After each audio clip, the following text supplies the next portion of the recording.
Awesome. Thank you. Thank you so much. And absolutely no pressure. I think there's like absolutely amazing lineup of the speakers, and to go first, it's a little bit of a little bit of a pressure, but equally exciting. And I'm representing Intel here. I lead talent acquisition for Intel India and Southeast Asia, and it's absolutely a privilege and a pleasure to be here talking about one of our most cherished program. And this is just a small set in the plethora of things that we do here at Intel with respect to inclusion, right? And I'm not going to just talking about diversity. I'm going to use the word inclusion because for us, it is a big agenda, and we feel that if you're inclusive, then the whole lot of diversity pieces are automatically covered in it. I'm personally extremely passionate about this topic. I've kind of led this for a while at Intel, and I know the amount of work that Intel as an organization, as the leaders that we have here, that they do in this particular topic, and I'm extremely proud to be part of this discussion. So with that, just kind of getting started, and before I do that and move on to the next slide, which talks about the returnee program, which we call as home to office, H2O in short, easy to remember. I want to kind of give a little bit of context and start with some amount of data which kind of led us to curate this program, right? So there's about 48% female population in India, and it's a huge representation as compared to Kiran, I know you asked me to start my video, but I'm facing a little bit of a challenge, so I'll try and come when I'm answering the questions, but if you're okay, I'll kind of just go ahead with the presentation without the video. Sure, no problem. Yeah, thank you so much. All right. So like I mentioned, about 48% female population in India, that's a huge representation that we have from a gender diversity aspect. But as we see these numbers kind of moving to different milestones, whether it be, going to the school, going to college, pursuing STEM opportunities, getting into the workforce, the number significantly keeps dropping at every milestone. And all of us are aware that it's barely any percentage at the top leadership roles to kind of start with, right? But at the same time, we know that there is a huge opportunity. There is an interesting research published by McKinsey which indicates that India could add up to approximately $770 billion USD to its GDP annually by 2025. Just by pursuing gender parity, right? And this is really not a prerequisite only for a better society, but for a better economy. And the reason I kind of brought these two aspects here before getting into this program is because for us, these were the two problem statements that we were looking at, right? We have a talent pool. We know that there are so many talented female out there who would want to kind of come back to work, and for variety of different cultural, cultural reasons, regulations reasons, work-life support, etc. They have not been able to pursue that, and at the same time, by doing that, we are making it a business imperative for us. This is just not about a good thing to do. There is something in it for everyone, and it's just the right thing for us to do. So when we started to look at this particular program, we didn't want to make it a standalone program, and we wanted to kind of embed it in a way that it came across as one step at a time, where the women who were coming back to work were getting all kind of support, that we were kind of investing in their progression, in their development, in their growth, and we move forward from there. So we bundle this program under a Intel unique program called Being Wise, which is being women, innovators, and social entrepreneurs. This is an ecosystem approach for accelerating participation of women and building an inclusive workplace, right? So there's variety of things that we do internally and externally as part of our Being Wise program, and H2O is just one of it. It is also aligned very closely to the Intel Rise 2030 goals that looks at about looking at about 40% representation of women in tech position, right? So given the problem statement, given the context that we were in, and given the opportunities that we had, we decided to curate this program, and it was done way back in 2017. Yeah, let me know if you're able to. Yes. Yes. So yeah, so this program was launched in 2017, and to kind of help women come back to workforce, make it a smooth transition into workforce after a career break. It involved a whole lot of things, right from manager sensitization to comprehensive onboarding and integration plans, and also included some amount of upskilling training and a huge investment around mentoring, right? And this was, like I mentioned, the RISE goal. Of course, that was one of the key things for us to look at. And it just made sense that we start tapping into the talent pool which was available for us outside, irrespective of the gender, of course, but at the same time, having a focused, targeted approach in having these women come back to work. There were, of course, certain criteria to that. So it was applicable for women who came with about 2+ years of experience and were on a career break for more than 6 months. Candidates were considered for all kinds of different roles. We have a variety of different employment opportunities that we provide, whether it be contractual roles or full-time opportunities. And it was completely based on a fair and unbiased interview and evaluation process, right? That was important for us. I mean, I know as much as we would want to have more and more women come back to work, we know that we want it to be a fair, a fair entry into the workforce so that they are able to really utilize and their potential and grow because of their talent and the capability that they bring onto the table, with a little bit of upskilling, help, mentoring, and any kind of transition help that they would need. But it should not be a prerogative because of a certain gender, for example. So this part, which is fair and absolutely unbiased interview process, becomes key for us in the entire in the entire program. Of course, when they come back, facilitate a very smooth transition from a career break. It's not easy to come back from a career break and then just get into a corporate world, which is hard, which is really hard at times. And sometimes it's very difficult to manage and maneuver through the various things that this kind of a world requires, a corporate world requires. So ensure that they're getting all sorts of support while they're doing that. I mean, right from if we were looking at somebody coming back from joining us after an extended maternity leave, for example, right? We ensured that they were getting that kind of support where they wanted to start a little slow and then kind of pick up pace, that they were getting the support in terms of managing the kid at home and also their work. But at the same time, we never underutilized their potential. We were always kind of looking at what they could do best in the context and in the capability segment that they are in, and we ensured that they were getting to do that kind of work. And of course, while we were doing this, we also realized that yes, it's one thing to kind of create a program like this, but a lot of women who are keen to get back to work might not be ready because they might have taken a little bit of a longer break, right? Or maybe there's something else that they want to do right now, and we ensured that we built an industry consortium to help them upskill, reskill as required, and create those opportunities for them when they came back. One of these very recent partnerships that we've had is with VMware.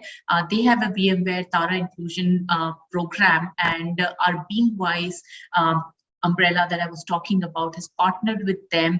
VMware Tara has done amazing work in terms of upskilling a lot of women out there who are ready and wanting to come back to work. And we have partnered with them, saying that we are going to provide our AI machine learning training to them for level 2 and above. So those are some of the things that we have already kickstarted, and we are looking to have more and more women get trained and come back to work either with us or any other organization for that matter.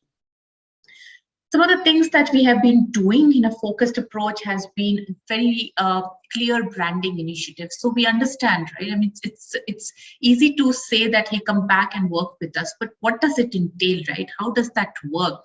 What would it mean for me? Will you support me? Will you help me? There's so many different kind of questions. There's different kind of clarity that's required. And we've used branding initiatives to try and kind of position this to help the women out there to understand what's in it for them, how will this kind of work for them. And we have used methods like employee reference.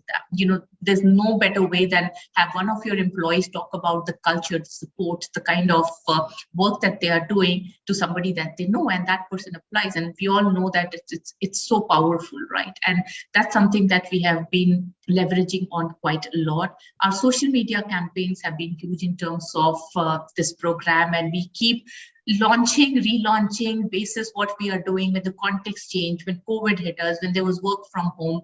Right now, when we are partnering with VMware, etc., we keep kind of enhancing our social media campaigns to reflect that.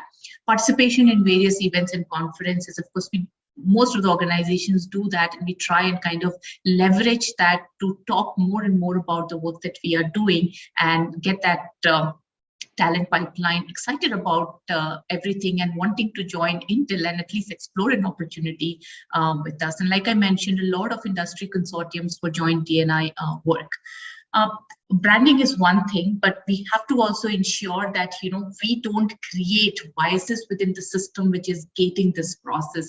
And for us, therefore, the hiring initiatives becomes key, right? It's important for a simple reason. I use the word inclusion, right? So we want our managers, our hiring managers, our own processes to be unbiased, to be able to look beyond the different aspects of diversity and hire for capability, grow for capability, and train and kind of retain for capability, right? And potential. So those were some of the things that were the immediate challenges. Some of it we have clear solutions right now. The tools, the vendors, there's so many different options available for us, and we have been using them quite extensively, whether it be a gender neutral job description, gender aligning resumes, ensuring that there is a diverse panel which is interviewing the candidates. Like I mentioned about the referral, making the referrals more attractive for when somebody refers these kind of profiles, and also in a huge amount of investments in different vendors and job boards which help us with very specific diversity specific searches. So that's some of the key things, basic things. I would actually call them a hygiene factor when it comes to hiring for diversity, hiring for gender diversity specifically, and we have been trying to use that. Now we have the branding initiative, we have the hiring done, we have a person on board. What do we do after that, right? I mean, how the person kind of assimilates, I think that is equally important, right? So we have been working very closely with our leadership, and this is not only true for Intel India, but across Intel. This is a leadership mandate for us. This is a business mandate for us.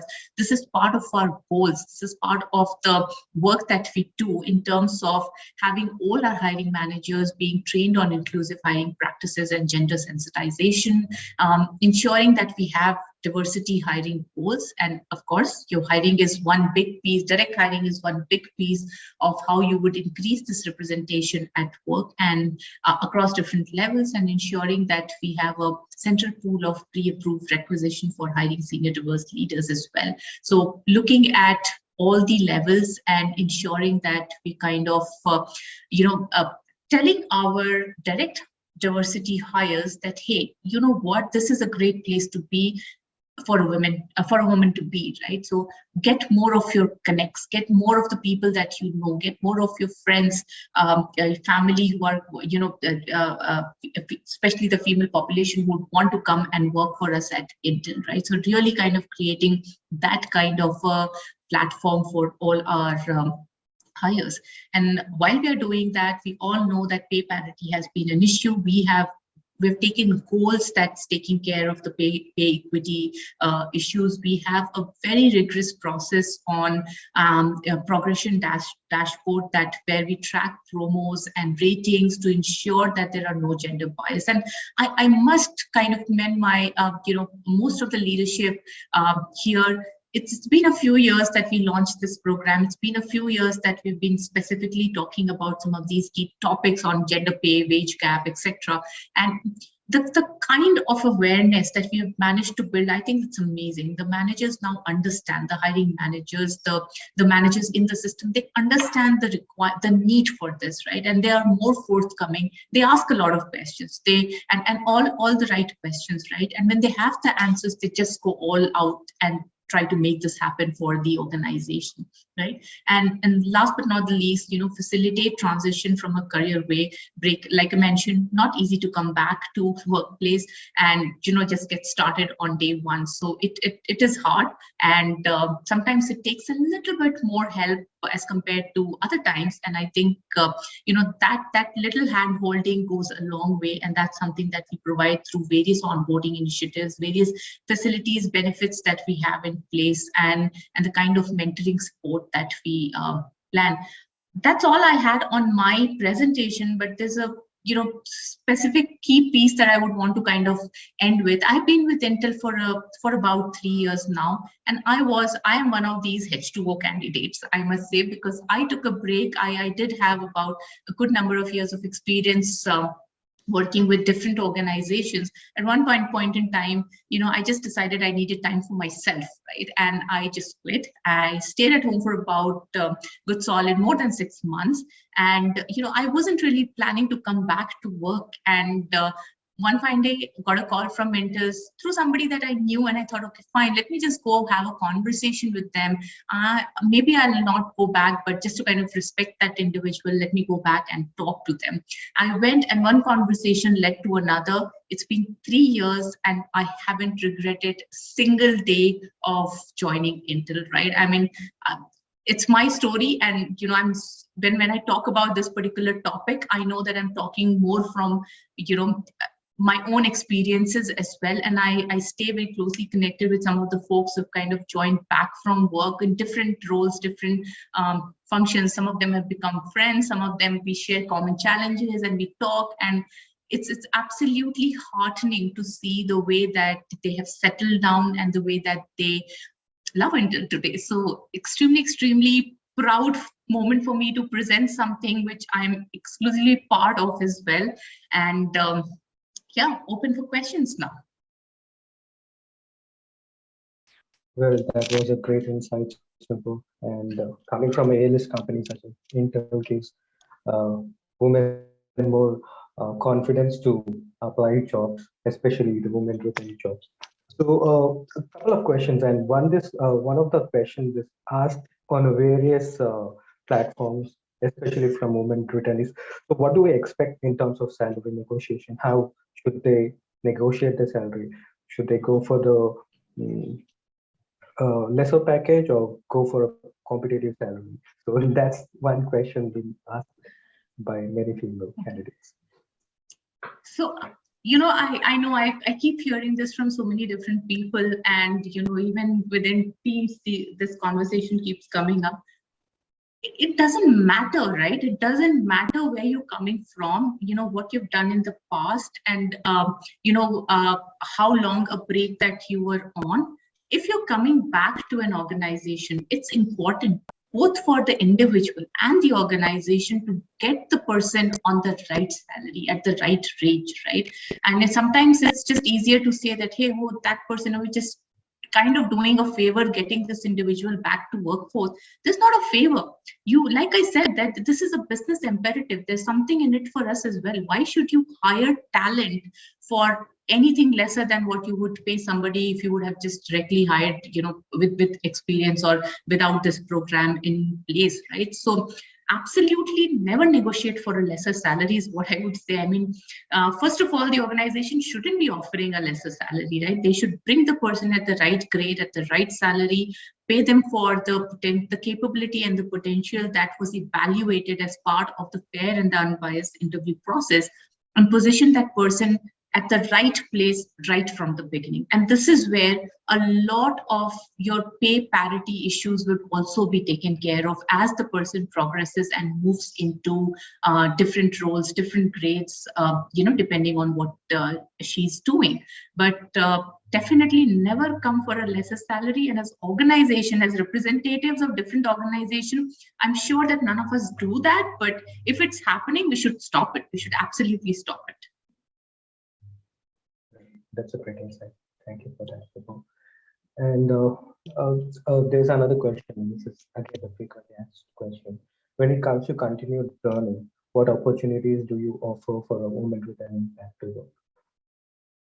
When they're coming back to work, you mean the Yes. kind of opportunities? Yeah, Yeah. it's wide and varied, right? I mean, for example, my case, I was in HR through and through. I had, like I mentioned, I did have a significant amount of experience. I joined as a HR director, right? I just, you know, a couple of months back, I was talking to somebody. That person has joined as a software engineer, right? So it will depend on what the person has been doing if before they have taken the break, if that's what they're aspiring to do, and whether that capability or skills is in alignment to the kind of role that we are hiring. In certain cases, right? I mean, we may or may not be able to hire that individual at a complete skill match, right? At an 80% or a 70-80% match that we typically look for all candidates, right? It's okay to kind of, you know, even if you see that there is a 50-60% match with respect to the kind of role that you have, and you know, as compared to the individual,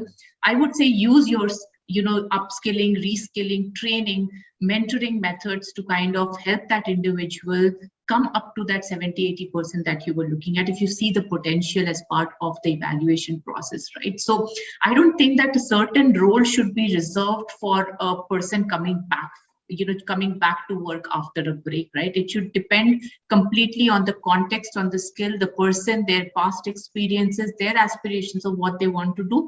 And I would want to clearly call out the context here, because the variety of times, you know, most of the women, when they take a break, it's typically after maybe when they've had a lifestyle, a life milestone change, right? It could be because they've had a kid, because they got married, because they have to take care of they're a caregiver at home for a variety of different reasons, right? So the understanding that context and kind of helping them then match that particular profile to that is helpful, right? I mean, getting somebody who just says that, hey, you know what, I can only at this point in time, for a variety of reasons, come back for 50% of my time is what I can give to the organization. Giving them a role which requires a 100% commitment does not make sense, right? So can you curate something for that individual if you see a potential, or can you kind of figure something out for them? I mean, those are the questions that would need to be asked in each and every case. No two cases are going to be alike, and it won't be one size fits all. We can create a particular program module saying that, hey, I'm creating a program manager track, and this is where I'm going to hire a lot of, you know, these returnees, right? Which is absolutely fine. That's one way to look at it. And then just make it a way of life in terms of hiring as part of your business as usual agenda, and kind of evaluate one case at a time, and you know, give them the role that they deserve. Thank you for those answers, Nupur, and it must be very helpful for all the candidates who have joined in today. So, and yeah, so please tune in to, we have a award session at 4:30. So good luck with that, and thanks for all your insights, and it's very helpful. Okay. Thank you so much. Thank you.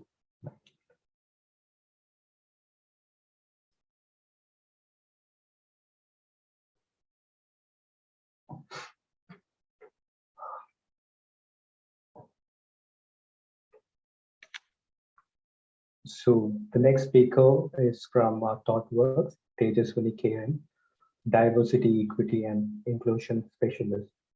Tejaswini, do we have you here? Yes. Hi, Kiran. I'm just waiting for my pair to join in. Give me a minute. Sure, no problem.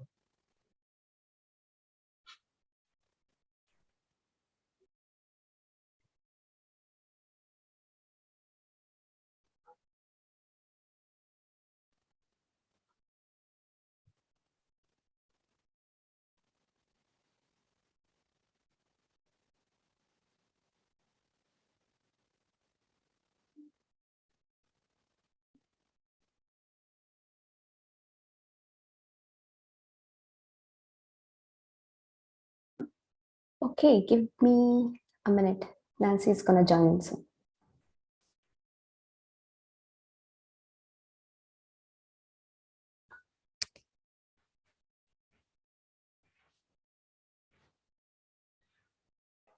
Meanwhile, Tejaswini, check if you can share the screen.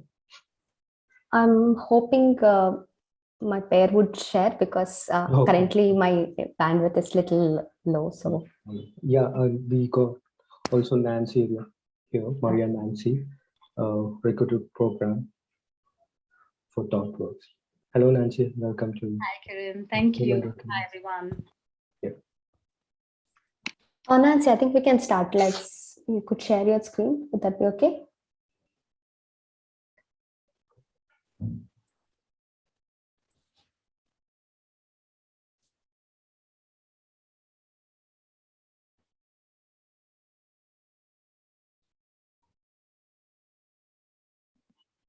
All right. Are we good to start?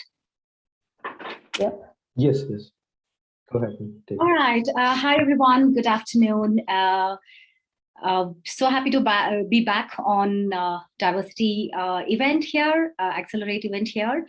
This is the 4th consecutive year we are presenting about our favorite program. But just before we begin, a small round of introduction.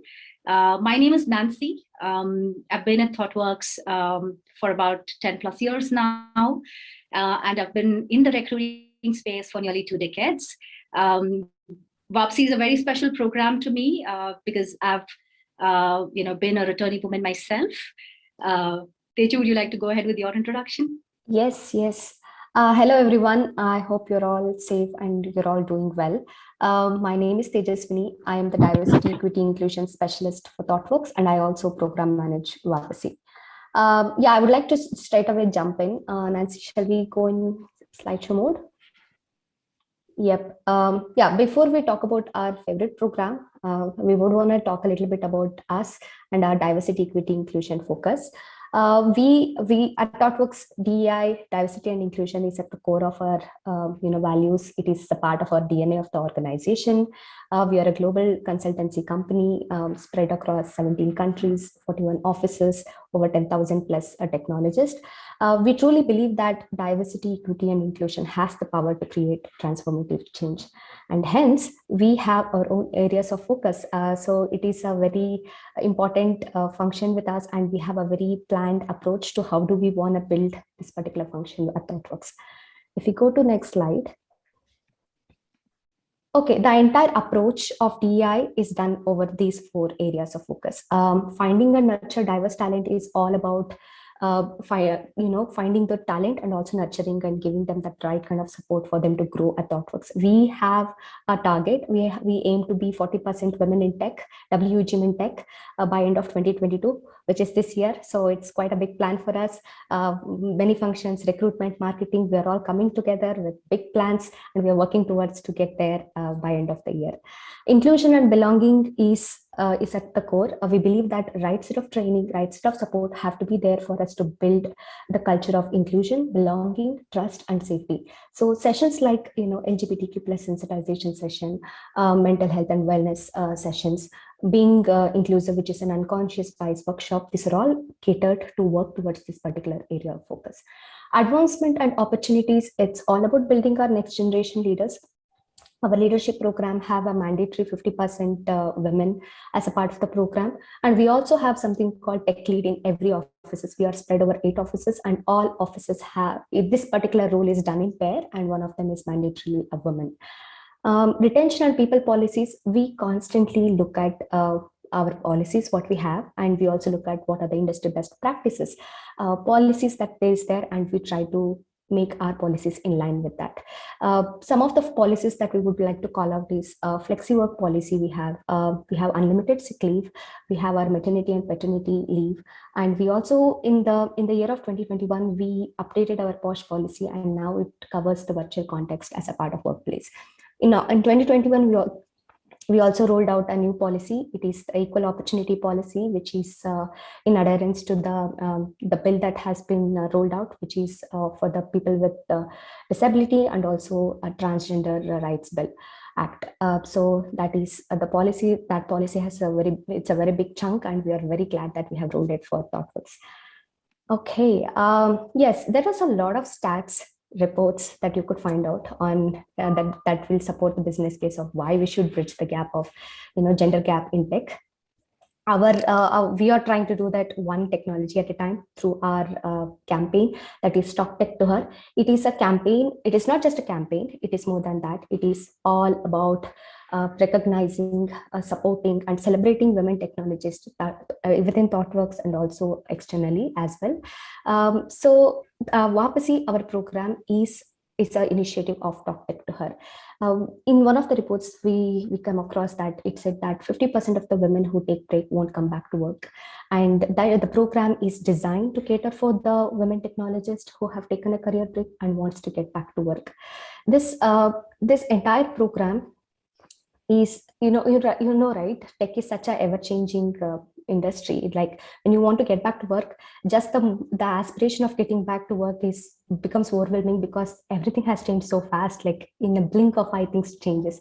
So support around the training and giving that base, that solid ground on fundamentals and knowing how to learn is what this program strives to achieve. And that is what the program, and that is what we're going to talk a little more in the upcoming slides.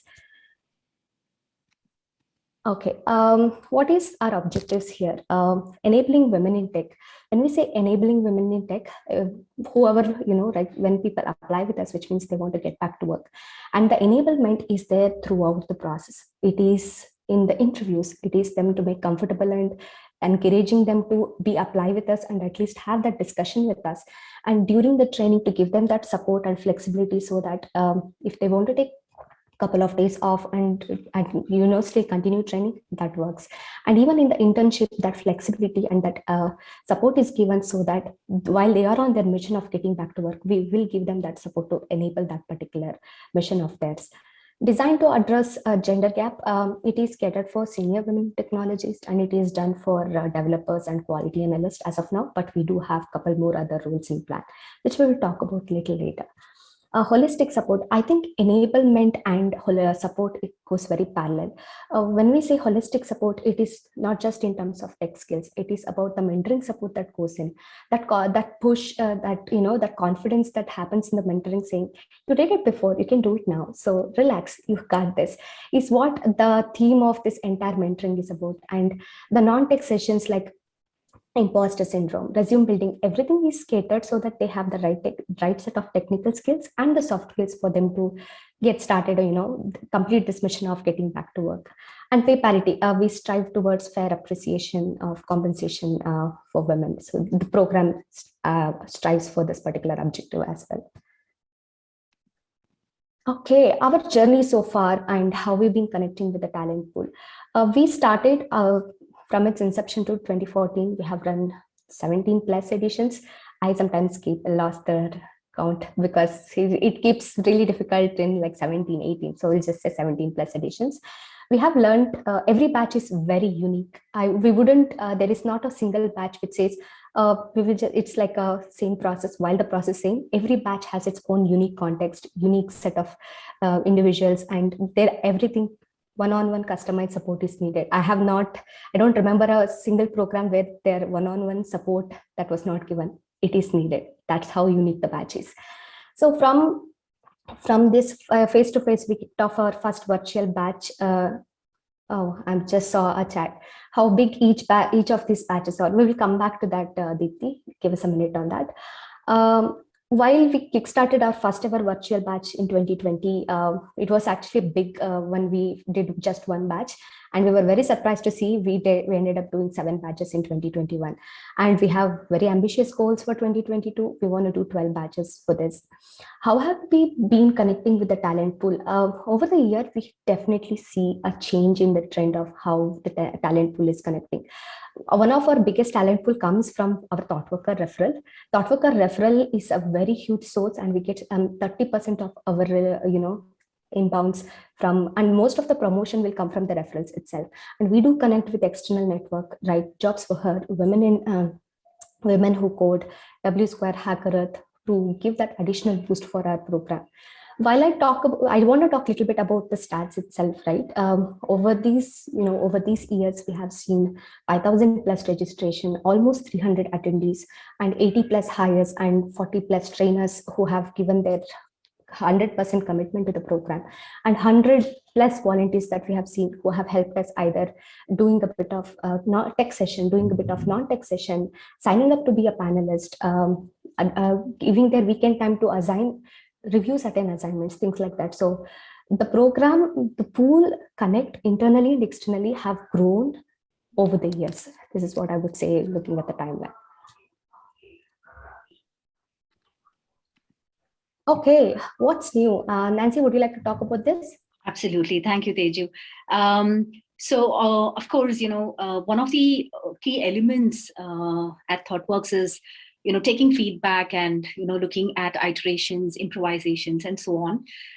Since 2014, we've actually, looked at different experiences, from a participant's point of view, from a trainer's point of view, from, every other stakeholder's point of view, and see what we could do differently, right? So up next is, to start off with, of course, the virtual batches, the remote batches. So 2020 was a super challenging year for all of us with the pandemic. And we were able to, pull off Bubsy in a virtual setting, giving out the same kind of experience to our participants. It was quite a bit of, quite a bit of a effort from, the rest of the stakeholders, like our trainers, for example, and our staffing members and recruiting members, etc. But we made sure that the participant experience remains, the same as a physical event. Which means that we had to do, longer hours of prep and give, participants at least about 6 hours of working time, considering that they were all connecting remotely and they had challenges, in terms of, balancing work like all of us have had to do, right? We also noticed that just the fact that, I need to come back to the, industry is a big step forward for many of us. But there's also this fear of, will I make it? They're talking about a selection process. How is it going to be for me? Will I crack the process? What happens really, right, after I apply for the program? So we've started doing orientation calls much before the candidate attends a technical interview, just to give them an overview of, what they can expect, how they can prepare. We've had some of, the women participants come and ask, look, I've had a career break for about 5 years. Right? What kind of a prep can I do? I don't know. I've forgotten writing code. What should I do? Right? We are able to sort of, connect with that, scenario, that they are empathize with that crowd, be able to sort of, help them, support them right before they are interviewing with us. And that has helped us a great deal. Going virtual means, we've also made it location agnostic. We have many of our Thoughtworks offices, coming together and hosting the batch. Which means, we are able to tap into a larger, talent pool, at the same time tap into a fairly spread, trainer pool as well. Trainers for the program are, real developers in Thoughtworks who work on client projects and do billable work. This is high investment for us, but high impact in terms of, the objective of Bubsy itself. So we are able to do that very well in a remote setting. We have different training formats that we have introduced. We'll come to that in just a bit. We've also been able to, provide remote internship opportunities. Like one of the things that returnee women have concerns about is, hey, I've been at home and taking care of everything at home for a long time now, and coming back into a workspace is going to be hard. But with remote internship, I think, we have more people willing to apply and willing to sort of, explore the opportunity and things like that. And yeah, everything that I just said earlier in terms of virtual batches, but maintaining the same candidate experience and the same rigor and enthusiasm all of us have for Bubsy. Our approach, we have a training program, of course, to start with. This is a free training program. It's also certified. So a lot of the women who attend the training program not only get opportunities to work in Thoughtworks as an intern or a full-time employee, but are able to sort of use the knowledge that they have gained during the bootcamp training into applying for other organizations and getting back to the industry that way. The training program is not just confined to technical skills. It's more holistic. We are, very, very, we make sure that, in terms of hands-on sessions, they have the right set of opportunities to, try their hands back at code and, feel comfortable writing code again. At the same time, they also, interact with leaders and, women technologists and, other folks, especially the Bubsy alumnus, interact with them, build their network, feel more confident about, the whole, thought around, getting back to the technical work. We also have, other opportunities for our participants in terms of constant mentorship. Our trainers invest a lot of time, not just running sessions and doing hands-on training, but also spending after hours in terms of mentoring, providing, one-on-one coaching if needed, and so on and so forth. After the boot camp, after the training rather, we offer, a full-time employment for, based on, of course, successful completion of the program and performance. We offer full-time employment for participants. But we've also seen that some of our participants do need a little bit of an additional support and maybe some more hands-on practice. So we offer them an internship opportunity, which is a paid one. It lasts anywhere between 3 to 6 months. And after the internship opportunity, they get to, apply for a full-time opportunity as well and get hired into Thoughtworks. This is one of the training formats we spoke about just a little while ago. Again, going back to, iterating on the program, we've evolved quite a bit, from the first batch to now. One of the new things we did last year was introduced Bubsy Accelerator.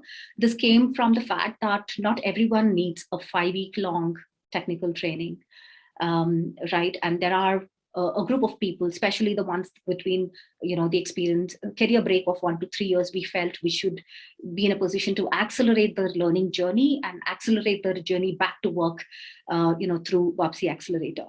So this one is a 2.5-week program. The essence still holds, very similar to our, 5-week program, which is Bubsy, because we do not want to compromise on the experience as well as the takeaways that participants have.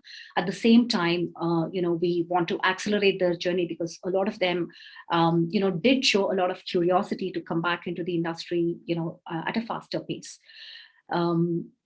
Right now, it is something that we're doing only for the developer roles, but soon, we've already finished 2 batches of Bubsy Accelerator. We have quite a few planned this year, based on how things move forward in the accelerator space. We would like to introduce it for other roles as well.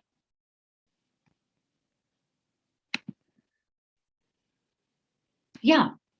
A few other new things that we would like to try our hands at. As we speak, the Bubsy program for a technical trainer role is in progress. This is basically for returnee women who have been, in a developer role especially, but aspiring to, be in a trainer position. So we have, for entry-level, developers in Thoughtworks, we have a very custom training program for where we hire trainers. So we are looking to tap into that talent pool as well and offer them the technical trainer opportunity here. We've had quite a bit of interest shown from the market for these roles as well already. And we have a batch of like 12 people going through the training program at this point. We've already talked about exploring other roles. One of them is a business analyst role. This is coming up in Q2 most likely, and we are looking at specific talent pool for business analysis. Something that is still work in progress, but all of us are very excited to take this forward.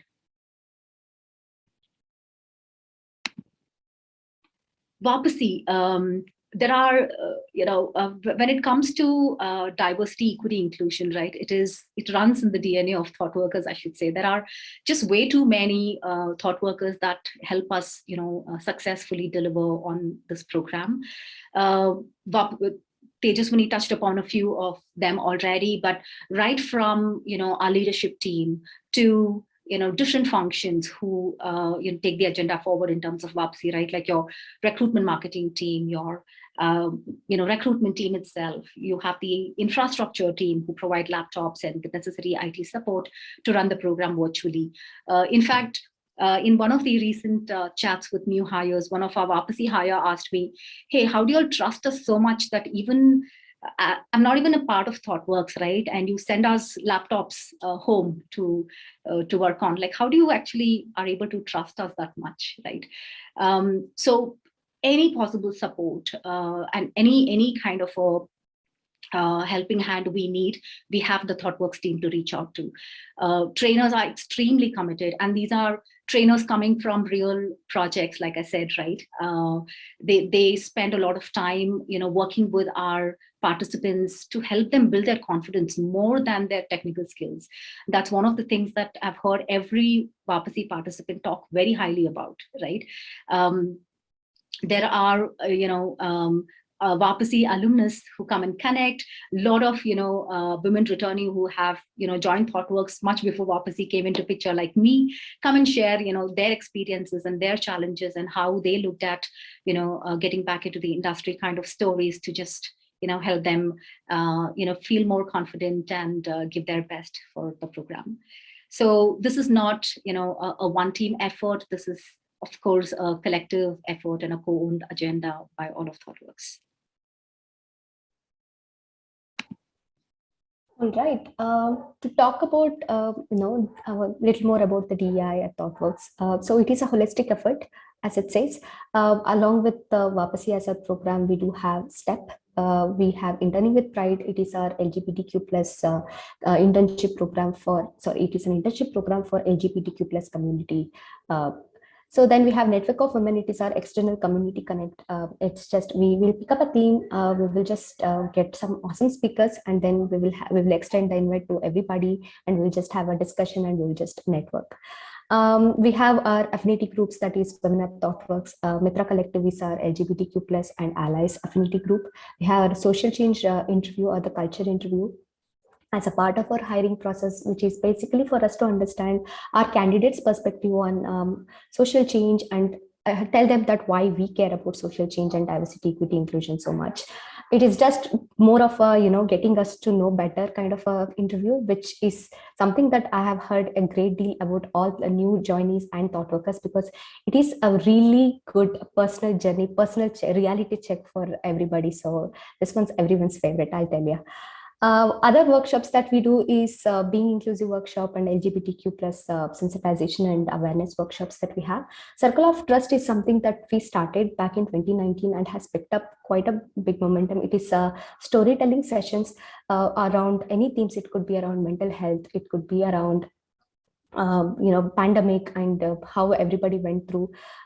It's just a couple of thought workers coming together and knowing that this is a safe space, they can talk, and the stories that they share in that will not go out, and will they just share experience, and we get to relate. We get to relate to them. We get to talk to them about all of that. So it's it is a very emotional session, but it's really a nice session to hear that in this, in the virtual mode, while we all feel like we're all alone, but nice to know that sometimes we're all in together in some journeys. So this is a couple of initiatives that we have at Thoughtworks, and we have got quite a good number of awards, I would like to say. In last year, we got our Great Place to Work certification done. We were recognized as Gold Employer again by India Workplace Equality Index. We were also one of the 25 companies that the Kelp HR talked about the safest workplace to work. And also, as we said, we are here in the Diversity Awards. This is the 4th time we are winning the awards, so we couldn't be more proud. These are all just a small pat in the back and say, okay, we are there somewhere, but we have a long way to go. So these are the things that motivates us sometimes. Yeah, we would like to talk about these recognitions as well. But while we do, we know that we have a long way to go, and we are working towards that. Then we would like to just share one of our alumnus testimonial. Yeah, let's hear it.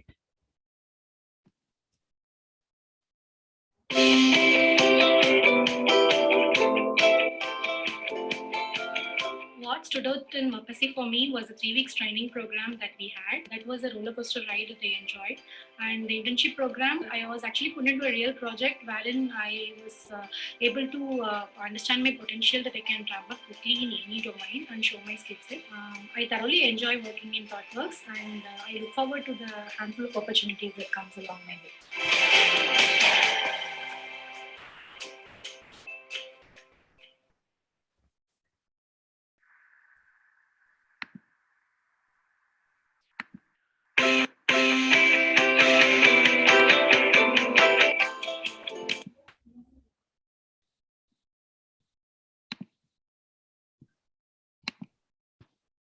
Yeah, and we just took a bunch of screenshot of few of our alumnus talking about it, or participants talking about it, and one of the testimonial as well. Is it just me, or are we not? Oh, I forgot I had that animation. Do you want me to go one by one? Yeah. The first one was about our alumnus who was part of our virtual batch talking about it. The other one is about many times we get the people who just don't want to not even do an interview with us because they think that, oh, the moment they hear, oh, there is a coding exercise, they said, I have not coded for a long time, so I'm not going to be able to do it. So we did an interview with all our alumnus talking about how their selection process and journey was. So that was that video talking about it is easy, it is simple, and it does not have to be 100% accurate, but just give it a shot. That's the video that is going to talk about.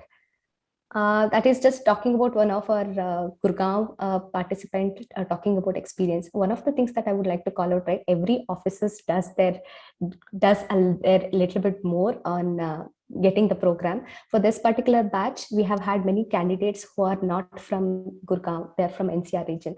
So they were not able to come to the office and get the training program. So our office has arranged cab for back and forth for them to be able to just come to the office, get the training, and go back safely.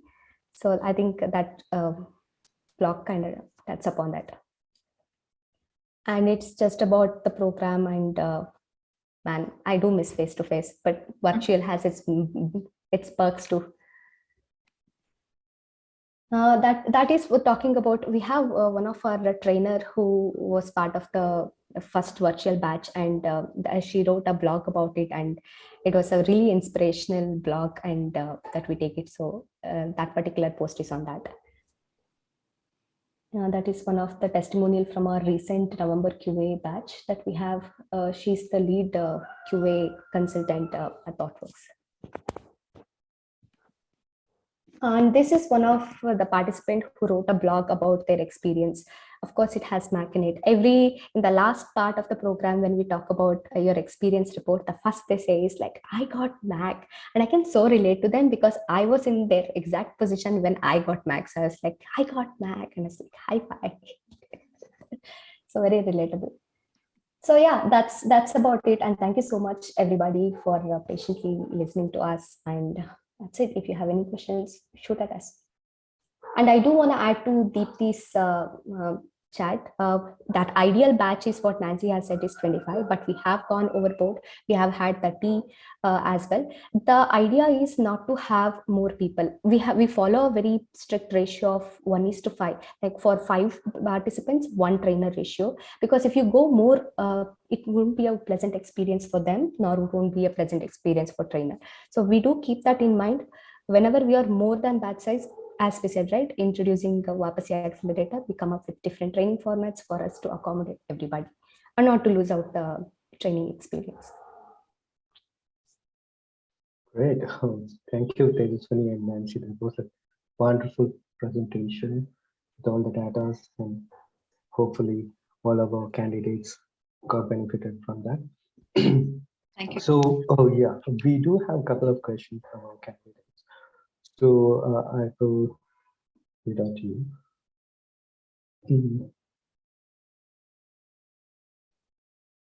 So is it okay to do a career shift, let's say from sales to I want to learn something into coding? Is it okay? Is it okay for women returnees to do that?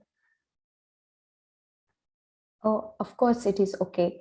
But it's easier said than done, right? Because while the entire program is very much oriented on, getting the basics right, there is a little bit of coding experience that needs to be done. But coding is a very secondary aspect. It's all about thought process. It's about problem solving ability. It's about critical thinking. And those has nothing to do with coding, right? Those are the innate attributes that an individual has.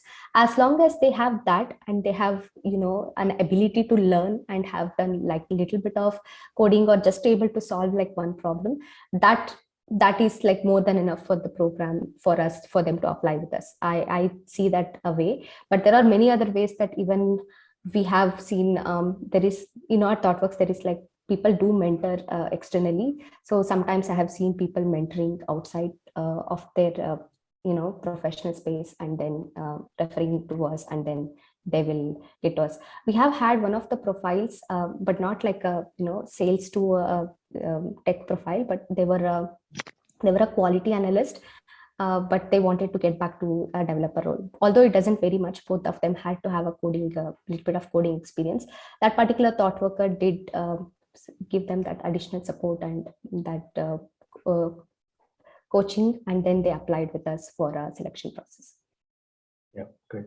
And good to see Thoughtworks is not only looking for developers, they are looking for other peer roles and other different roles in coming quarters, right?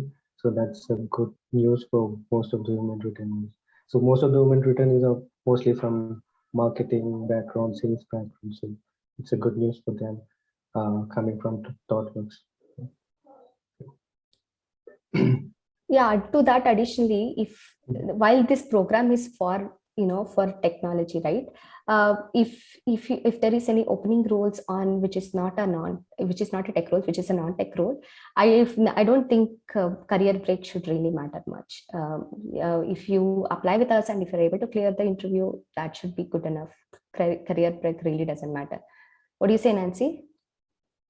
Yeah, I would agree. The program is trying to help people who have lost touch with technology, but for other functional roles, for example, marketing and other functional roles, I don't think break really matters. Although it is about just getting up to speed in terms of what is the latest in that space. Like for me as a recruiter, when I was coming back into the industry, I had to remember what kind of partners did I work with, what kind of sourcing strings and Boolean strings did I have to use, and so on and so forth. So just for that, a little bit of a functional brushing up, I don't think a program will be as much needed.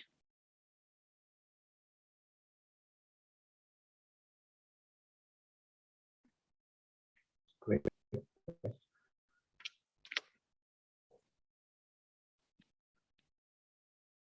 And we have one last question for you.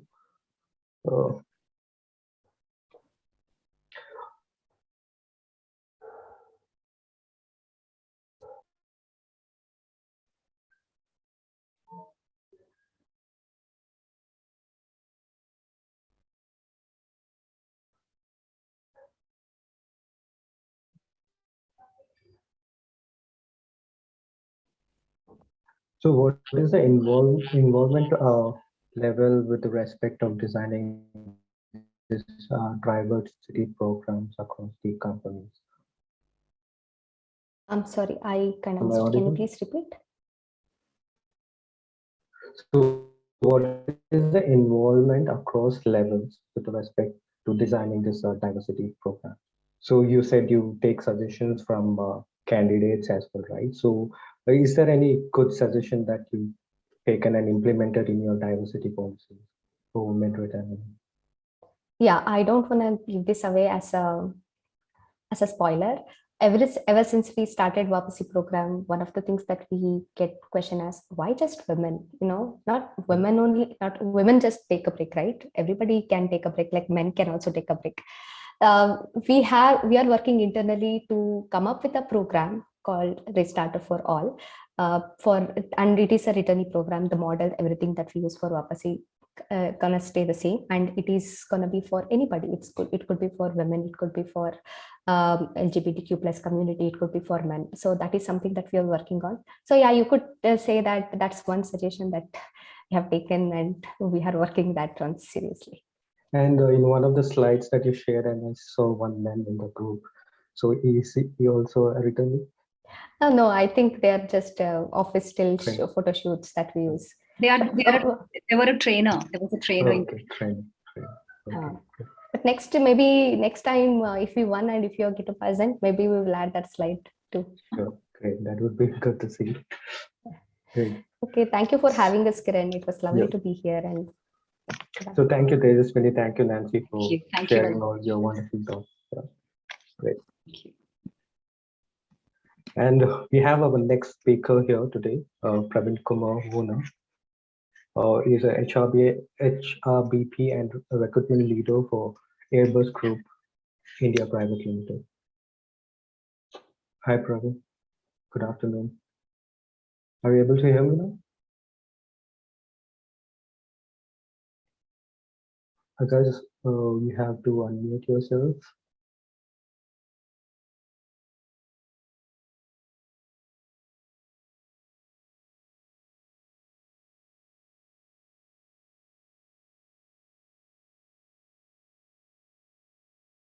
Hello. Yes, Praveen, you're audible. Super.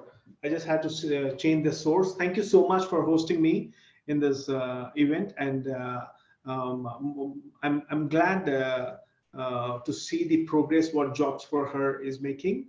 And specifically, I have been associated, partner with Jobs for Her in all our missions right from the beginning. I still remember having the first, exchange with with your entire team in, I think it was a WeWork location in MG Road. It was a mentor exchange breakfast meeting with Neha and her team. It was a small team, but very happy for your progress. So I think you people should celebrate that success, and congratulations for that. Thank you so much for the words, Praveen. Okay, so can I know a little bit on the situation, Kiran, if you don't mind? Who are the audience and how many people are live right now, and so on and so forth? So we have total of 18 participants with Okay. us, mostly for women returning program. Okay, super. Yeah. So okay, so I can share. I'm not a great user of Zoom because I use Gmeet a lot. So what do? Okay. I just press the screen and Yeah, share share. it Yes, because yes. I have a PowerPoint presentation. Yes, you can share that to me. Yes. So do you see my screen? Yes, yes, it's visible. Okay. Yes. So you see my slides, right? Yes, yes. Super. And how much time do I have, Kiran? Till the You 3 p.m.? have, yeah, 3 p.m. Okay, super. My name is Praveen Kumar, and I've been with Airbus for like 12 years now, and I'm heading recruitment and employment marketing. I'm also the senior HRBP for 1,000 odd business unit, which is in the area of information management and the simulation area for aircraft simulations. And just to give you a little idea about Airbus in India is since 15 years. This is the 15th year, and we are right now around 1,600 plus people, and we ought to go to 2,300 people by the end of the year. That's the progress what we are making. And to be honest, Fly Again actually happened to us when we attended one of the conferences of Jobs for Her, and we exchanged with people. And one of my good friend is from Thoughtworks. I have to say that I seeked her mentorship in this to help me build this program, collect some feedbacks about my program with her. I came to Thoughtworks in Koramangala, I think, and was there in Thoughtworks office for like one and a half hour running my program to her. Her name is Tina. And I would give the credit of this program to an extent to her also for giving me feedback on this program. And then even before we built this program, it took 8 months for us to build this program. Why did it take 8 months? What was the reason? Like I said, one of the thing what I have done is to go to Thoughtworks because it was their program is quite inspiring, to find out what they're doing and so on and so forth, and what feedbacks they got and so on and so forth. Then the second piece what we have done is that we spoke to some returnees and found out from them what are the challenges they are facing, what are they looking different in a women returnee program in comparison to market or whatever returnee programs are right now prevailing in the market. And we also spoke to the managers who have hired returnees, and we took feedbacks from them. And after taking all those things consolidated, then we started building action points for that. And there's a lot, since we have never done this kind of program before in Airbus India, we put a lot of efforts in sensitizing the right people so that we get their buy-in and make them part of this mission. And it took us 8 months. We are not sorry about it. We launched it for the first time on the eve of Women's Day in 2019. I think the date was 7th March, because that was the day where in the evening we had the event, though 8th March was the Women's Day though. And we had a grand opening for this program, and we did a great show in the first day itself, where we started in the first batch itself. We had around 10 plus around 12 returnees whom we have hired.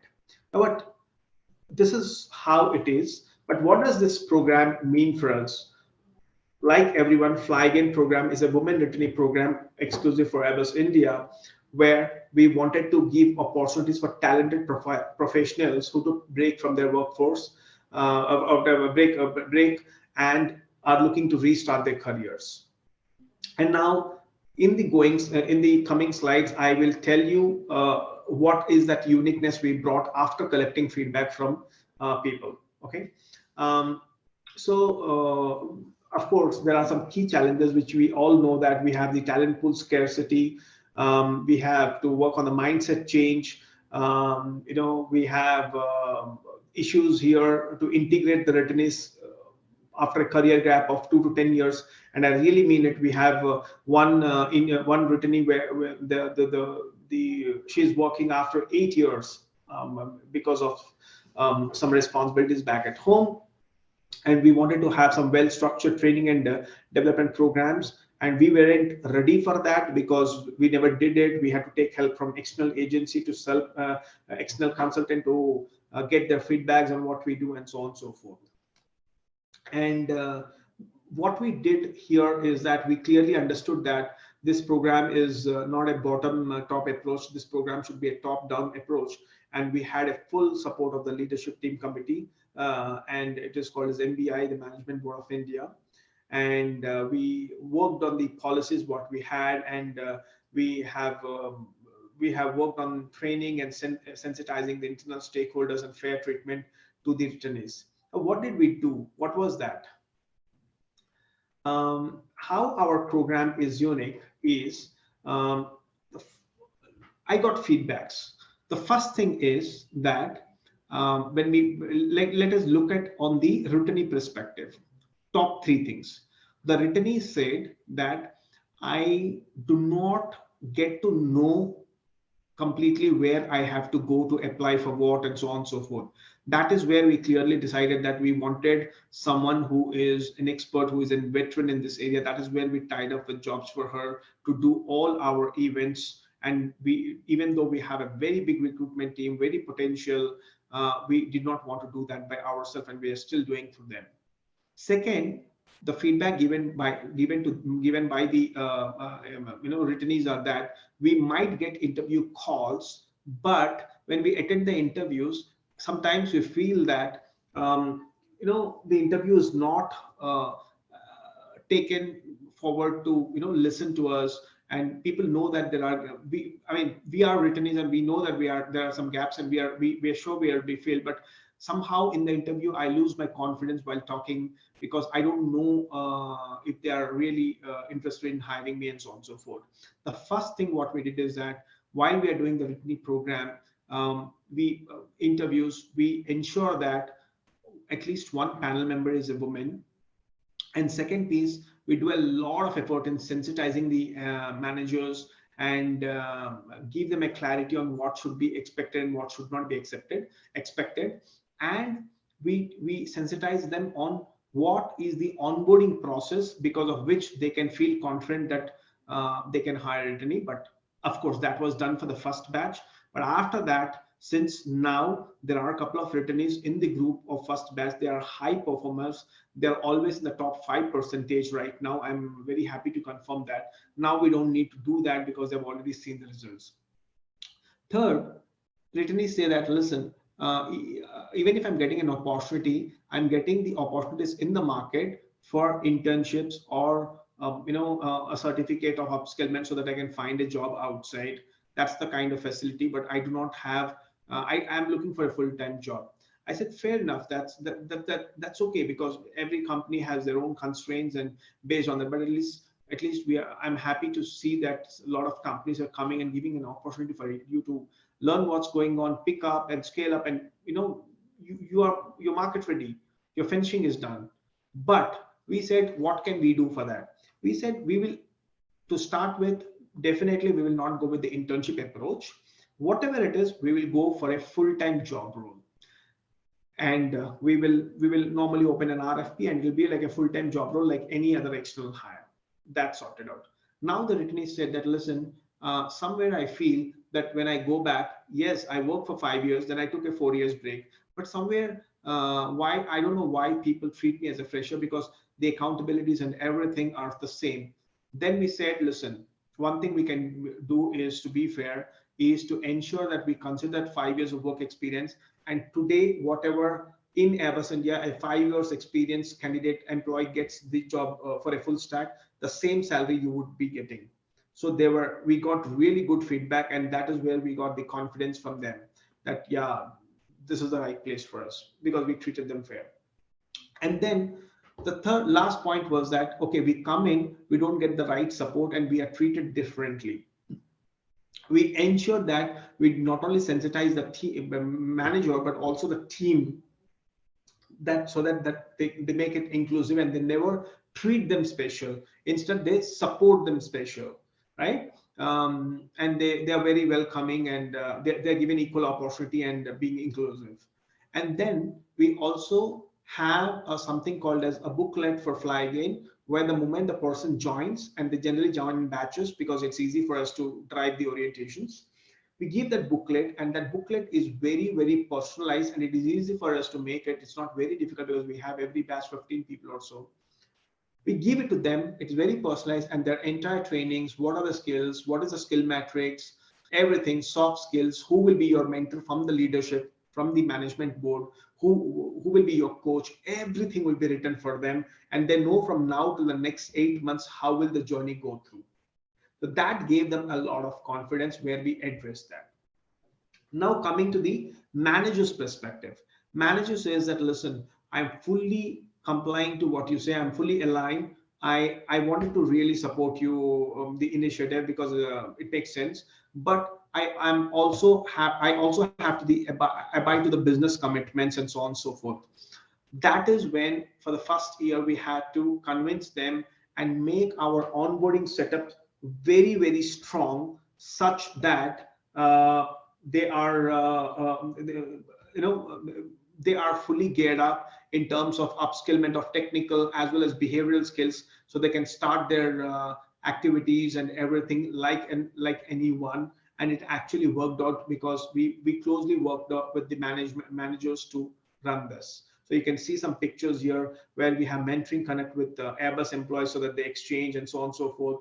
The first picture is the leadership exchange. One is the chief operating officer on the left side, and the HR director on the right side, talking to the women returnees who came actually for the assessment that day. We had the first batch was wonderful batch, 84 people, one floor, one roof, and we took them through a full day journey. And finally, at the evening, we announced who are those top guys who we would want to take, because we had a limited number of positions and so on and so forth. Yeah, so in the onboarding, like I said, we had a clear upskilling plan. We had a clear buddy support plan for the women returnees, and we had the on-job and off-job training calendar.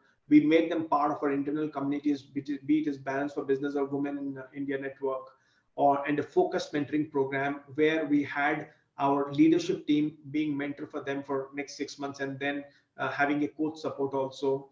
And we also have a special program called as Unleash My Potential training, which is given to them as a support. And every manager, every Fly Again candidate will be tagged to, of course, the HRBP to track their progress and support them, constantly take feedback and do that. And then in addition, we take the feedback, and we personally have regular manager connect to check on their progress and so on and so forth. The reason is that we didn't want it to fail. Of course, if it would have been 2019, I wouldn't be able to present this slide, but today we are in 2022. We were recognized by agencies out for our practices. In fact, recently we have been also recognized by IFKI, and the pictures what you see here are the awards as part of Accelerate Her event by Jobs for Her. So the impact what we have is that we successfully onboarded all the full-time returnees with no issues. And second is we also had the returners cohort groups, which actually became the role models and diversity advocates for us. And now we also we also want to communicate these messages to outside world about how Airbus India is providing a safe ecosystem for the women returnees, and they're all they all see that impact. We call them and we ask them, and then we seek support from them. Now we are doing a little bit of branding and communication on that, and taking that to a flag into a next level. And you will be very soon seeing some short movies releasing out where they are, because everyone's problem back at home or personal level is very different, why they took a break and how Airbus India is supporting that. So we wanted to do that, and so that it's just not about Airbus India, but also the message should be that it can be anywhere, and the woman, the returnee can always start her career back, and how there are a lot of other forums also encouraging this piece. And what we also did is, in one way, for people who could not get selected, possibly because of the limited number of positions, or maybe not because they did not match to our requirements in terms of behavioral skills. What we look at is simple agility in learning, and at least to do that, and good communication skills and so on and so forth. We help them to have one-to-one mentoring sessions, so that they can find and give feedbacks to them, so that they can develop further and reapply to Airbus or somewhere else. We are working very closely with the returnees on this mission, and when we started this program, we weren't very confident, but right now we are running the third batch, and we are almost onboarding around 35 odd people till date, and we are looking forward to onboard more people. Thank you so much, and I'm open for questions or any conversations.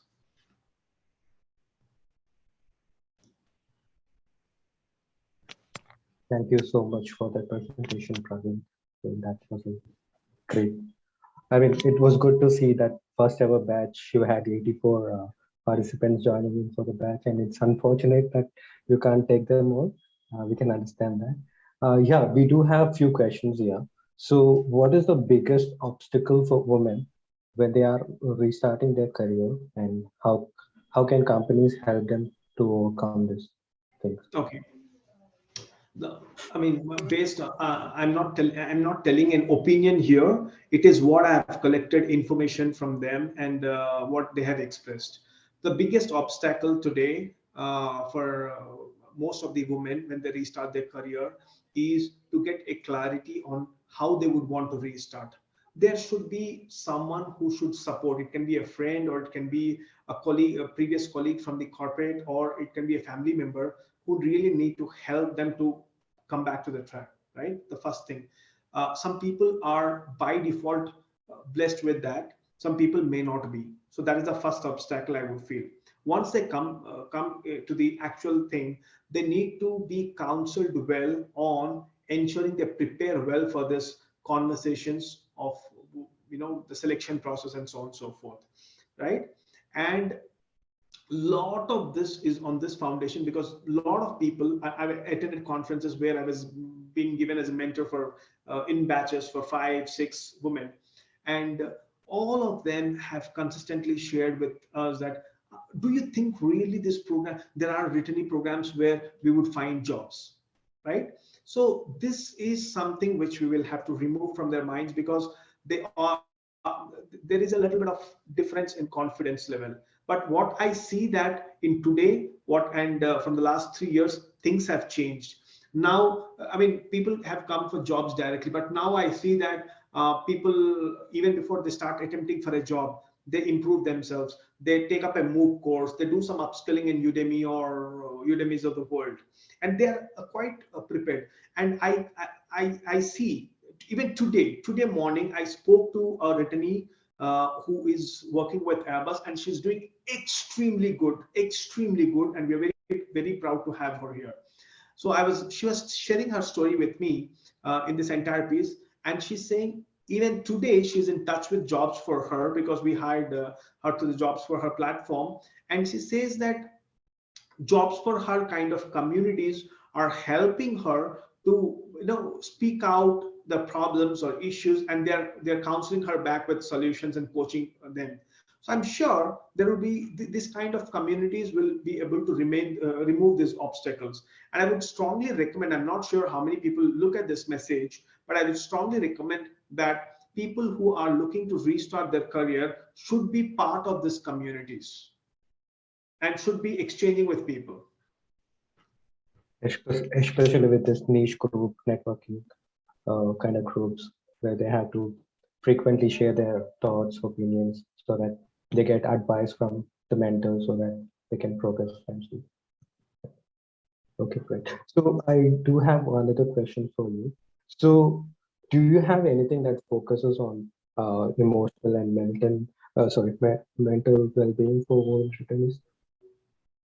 Yeah, so to be honest, in the entire training module itself, there are some trainings and all those things. Like, for example, I said Unleash My Potential is one of the training, and there are we also sensitize women through an external agency, through a consultant, and so on and so forth.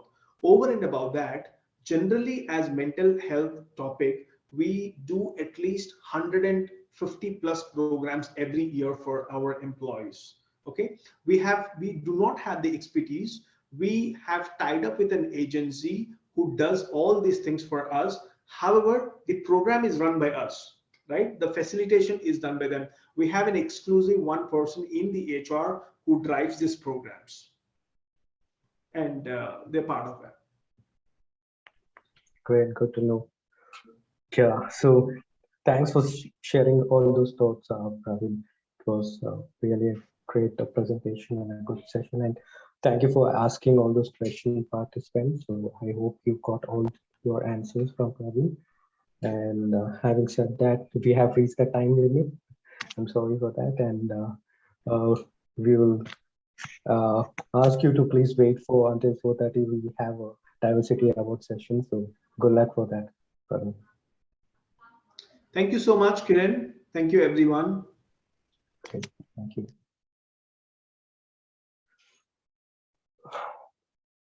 So our next speaker is Shweta Shukla. She is from Mastercard, and she is a director and people and capability. Shweta, can you hear me?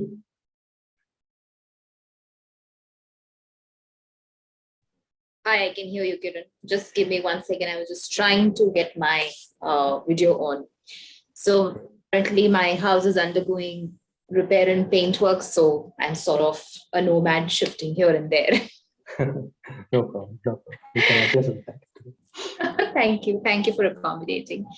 So it's been, I have been listening to the conversation, and it has been, it is humbling to see that a lot of organizations are doing such a noble contribution in looking at ways how people can get back to the organization. And I remember Thoughtworks was talking, where I'm also very passionate that it should not just be women, but everyone who should return to work. It's not limited to gender, it's beyond gender as well. So glad to hear qualitative conversations. Do you want me to start, or should I wait for 5 minutes because that's my time slot? It's okay, you can start. Okay, let me share my presentation. Is it the presentation only gets shared, or is it the entire screen that gets shared? You can select only presentation so that only Okay. presentation can. Okay, great. Just 1 second.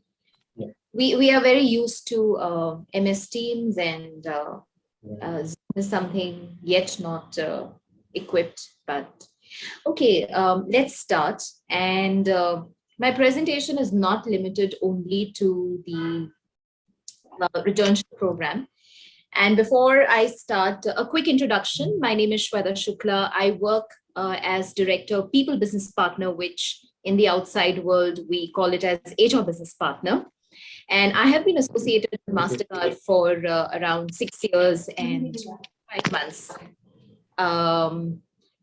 In my role, I also kind of work in the capacity of diversity, equity, inclusion lead for India, and also drive certain external and internal studies along with my colleagues in the organization.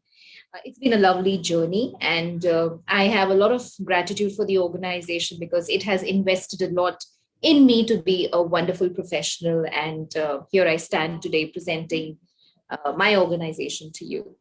A little bit about Mastercard. So I'm sure most of you know about Mastercard now. Why I say this is because if you tell anyone about Mastercard, the first response is, oh, the credit card company. And I want to demystify that Mastercard is not a credit card company. It enables all the action that you see behind the scenes. Now, it's not just limited to credit cards or debit cards, but it is also about the online payment portals that you see, or for that matter, even the various payment apps that you see. So all that magic that happens behind the scenes is something which is, Mastercard is one of the experts in driving those. So we power transactions in more than 150 currencies and are present in 210 countries. Our gross dollar volume is $7.7 trillion. Primarily, Mastercard and Maestro brand cards are used across the globe. And so you see those two circles, that's the brand. And okay, I think so. Do I need to admit, Kiran, or you would be admitting, because I'm getting those triggers as well. Would you be taking care of that? Yeah, I'll take care of that. Perfect. Our strategy as an organization is grow, build, diversify. Grow means, growing our customers and providing them various ways to simplify payments or enhance payments. And customers are not just limited to the end customer like you and me, but it is also about various other customers like merchants, which is banks, or, even for that matter, small and medium enterprises, or for that matter, these Kirana stores. So customers, there's no definition. Almost each and everyone is a customer for the organization. Build new areas for the future. How could we see that there could be products which could be built to simplify payments and diversify into customers and geographies? Today we are talking about 210 countries. Which are those cities, states where we yet need to make a movement? And I can share an example. I'm a travel enthusiast, and I go to places like, my last visit was in Nagaland, where people really don't know about digital payments. And that's, those are the areas where we are talking about how could we navigate in those areas and create digital literacy, and people can use that for themselves and also for the business. What do people say about us? So this is not me, but these are all my colleagues within the organization and who have done business with Mastercard. They're proud to work for Mastercard. They recommend Mastercard as a place to work. And they feel that they have the opportunity for personal growth and development. And I'm one of the recipients of that. So this is a brief about the organization. Going to the next slide. So when we talk about diversity, equity, inclusion, now, everyone says diversity, equity, inclusion, and we wanted to ensure that diversity, equity, inclusion gets a special or a unique identity. And how we came across, so our diversity, equity, inclusion, name of the program is Urja, okay? And how we arrived at this was that when we start working around diversity, equity, inclusion, it is that force or the power which empowers us to be together. And that's what led to programming, but coining the diversity, equity, inclusion work or actions or the intent to Urja. And as all, most of the Indians, they know that Urja means energy. So everything is energy. And our program is about infusing energy everywhere. So that's what led to Urja as a program. And under this program, there are various things that we do. When we talk about DEI, or diversity, equity, inclusion, it embeds in talent acquisition, talent retention, talent development, rewards, benefits, and well-being, and organization culture and building. So everything that we do within the organization has that energy which kind of builds DEI. Now, when we talk about our program, before I actually get into the Returnship program, now our diversity, equity, inclusion, which is Urja, houses somewhere around 20 programs which are working for different objectives. For example, the alumni program or the Returnship program. We have flex work. We could work from anywhere. We have flex Fridays, inclusive family building. We have BRGs, which is resource groups, career development initiatives, women in technology initiatives, employee family resource program, Care 9 program, pay equity and leadership engagement. And why we have these programs is because it is about ensuring that every element of diversity, equity, inclusion is moving within the organization. Briefly talking about the India, each of these programs, I'm briefly going to touch because these names sound very interesting, but what exactly is happening, I won't really get into the details of it.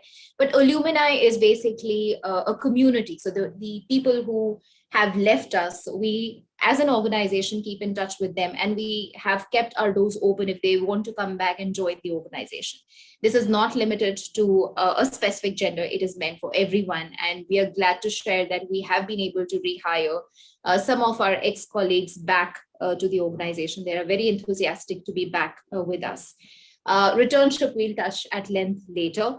When we talk about flex work, work from elsewhere, flex Fridays, it is so, in our organization, we have we have meeting free days, we have flex Fridays, which means that the first half of Friday, people could, do their meetings, and the rest of the day they could kind of, keep themselves available for their own learning and development. Also we have we have introduced something like, anyone can work from any part of the world for 4 weeks in a year, which means that, let's say today I decide to go and work from Sikkim for 4 weeks. I can actually go ahead and work from Sikkim for 4 weeks. What I need to ensure is that some of the basics need to be there so that my work happens. There is collaboration. I can interact with my colleagues virtually. Inclusive family building means that the organization provides umpteen benefits to people besides paternity, maternity, but also around surrogacy, adoption, or even fertility treatments. And this is again not limited to only men and women. This actually goes beyond gender. We have various resource groups which are working for the development and evolvement of or evolution rather of various communities, whether it is women, veterans, LGBTQI+. Then we have we also have people with disability. So we are working on sensitization, awareness, and what is it that we can give back to the community. So it's not like it's only one way that we work. We also see that how can we go and do some work where AIDS sensitization, or for example, last year when we had to work around vaccination, we were looking at how can we encourage and get people from the LGBTQ community vaccinated. So also all that work we do under the various BRGs. Now, why we call it as BRGs is because, and it's not employee resource group, is because this is something which is driven in partnership with the business, and business is the one that drives it.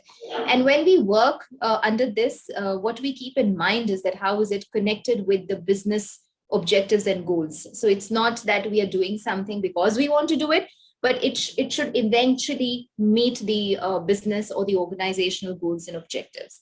There are various career development initiatives that happens, and especially for women, we have women mentoring series. We have a program which is like Women Who Lead. We have something known as Unlocked, which is, wherein based on my profile, based on my skill sets and experiences, I could actually work for various projects across the organization, depending on my interest. And there are positions which are being floated across the organization if I'm interested to apply based on my experience and initiatives. And this is a very open program.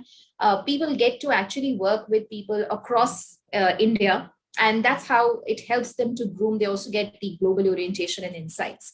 Women in Technology is focused on how could we ensure that women actually go ahead and become core technologists, whether, it is more around coding and various, rather than actually just looking at people manager roles. But if there are women who are interested in building up their career in core, when we talk about STEM, so, this is more focused towards STEM.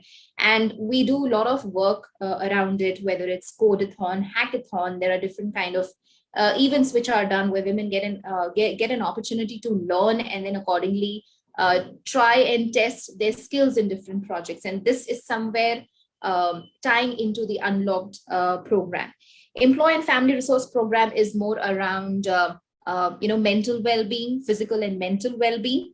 We do have 24/7 support. So if somebody needs help, then this is where they need to reach out. And why we say family resource is also because this is not limited to the employee, their families are also covered. So let's say, if my parents are facing a challenge, any well-being challenge, I can actually reach out to this particular program or the people who are driving this and seek support. So it's not like I'm the only one, but my family is also covered under that.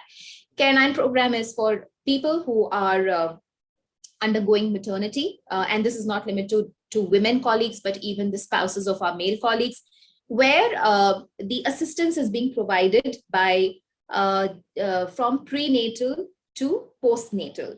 And yes, Mastercard is not an expert in the medical field, but we have a tie-up with experts, medical experts, who kind of do a lot of consultation, advices to the women, what they need to take care of. And here also we sort of sensitize the managers, what they need to take care of, how the woman is undergoing psychological, physical changes and what they need to be sensitive about. As an organization, we have pay equity and leadership engagements. So, twice in a year, we go through the review of the pay structure, and not pay structure, but pays, and see that, whether there is a kind of synchronicity in terms of payments to different genders, and there is no imbalance. So as an organization, we are focused that how can we actually get balance in terms of pays which actually go to men and women. And yes, we as an organization drive a lot of work around through MC Cares, volunteering activities. We have tie-ups with Literacy India, as well as various other NGOs, where we contribute not just through money but through our physical efforts as well. We go and contribute to the various places. So this is a nutshell that what are the various programs which are happening under the OJA umbrella. And as an organization, this is the voice of the employee. This is whatever industry accolades that we have received. It is all because of our colleagues within the organization. So in the last 2 years, we have been recognized as best workplaces for women by Great Place to Work, Working Mother and Avatar, Great Place to Work. We are certified India Workplace Equity Index by the Pride Circle. We have been able to get a recognition, Zeno, Jobs for Her, and we work tremendously with jobs for her. In fact, a lot of intelligence we get from Jobs for Her, which kind of helps us in reflecting that, what could we do differently that could kind of make the workplace more cohesive. People feel comfortable themselves. There is a sense of belonging. There is a sense of purpose when they come to the organization. So these are some of the accolades that we have achieved within the organization. Whatever we have done in the last couple of years, if you look at the impact through the women returnship program, we have 26 women who have joined us between last year and this year. And we have seen a 92% diversity growth since 2018. When we talk about, relaunching careers, there are 8 women. And since we launched the Urja program, there has been a 35% increase in our overall diversity ratio. Now, here I would go to the returnship program and just simplify why do we have and where is it really coming from, and then would be happy to listen to your questions. As an organization, when we launched the program, it was not like it has to be specifically for women. It is open across genders. And I would also like to say that when we do a social media for these programs, we do receive applications from other genders too, and we do hire them. There are men who were on a break and we have hired them. So it's not that we are only hiring women, but yes, there are focused interventions which are towards women, because they undergo a lot of change and they have different set of challenges which we want to ensure that we're able to address it. So men do join after a break, but they may not undergo a similar focused program, but women are being kind of handheld to ensure that there is a good seamless integration and assimilation within the organization. So Mastercard has 2 returnship programs. One is the Relaunch Your Career, and number 2 is India Women Returnship Program. Now, what is the difference between the two? And I'll simplify that. Relaunch Your Career was the first one that started, and this is a global program, which means that it starts. It is a program that is that starts and it's run across the organization in different countries. And there are few things which are done globally. So this is what was our first kind of a pilot program that we initiated, and the idea was to basically have women who have to try and get women at the mid levels or middle management levels. That was the idea. People who have a career of, let's say 10, 11 years, then they took a break and now they want to come back to the mainstream and middle management, they want to join. So this was a pilot that we started, which still continues, but it is a global program. Now, here the eligibility criteria is that an individual who has taken a career break of 2 or more years and interest in returning back to work permanently. They have, when they took a career break, they were at a middle management level, either with a technology, financial service, or a professional service organization. The way this program happens is slightly different. It's a 16 weeks program on a fixed term contract basis. It's more of an internship that we do. There's a stipend which an individual gets. And then based on how the performances, and until now we have had almost 99% success rate. Depending on the performance, the individuals are then converted as full-time employees. There is a good amount of intervention or a plan which is in place, where there is a learning and development support which is provided to the individuals. Now, there is a coach which is provided to these individuals, and people actually are, there are global interventions or global trainings that happen. So, people not only are meeting people within India, but they also end up interacting, meeting people who are, let's say, based out of US or South Africa. And they also work with women from different geographies. So, they kind of create or build a network, and they understand each other's challenges and what they have learned new. As I mentioned earlier, that this is a mid-career level program. Now, looking at this and looking at the market, we realize that there's a lot of potential and there's a lot of need of having a program which kind of could get back women to the mainstream, which led us to launch another program, which is at the national level, and we call it as an India Women Returnship program. Now here, the objective is to induct women professionals who are on a career break and they want to resume back to the mainstream career. And this is open to women who have taken a break, let's say 3 months plus. So one could look at joining back if they have just taken a break of 3 months, 6 months, 1 year, 4 years, 7 years. So we do have women who have taken a career break and they joined us after 4 years, 5 years. We do have successful stories, and they really feel proud and a sense of achievement since they have started working as a full-time professionals. Once they join the organization, now since this is a national level program, this is slightly different. And yes, when I say national level, it means that there are colleagues who have joined in other cities, and there's a cohort or a batch which kind of work together and interact a lot. There is a very focused orientation and induction which is planned for them.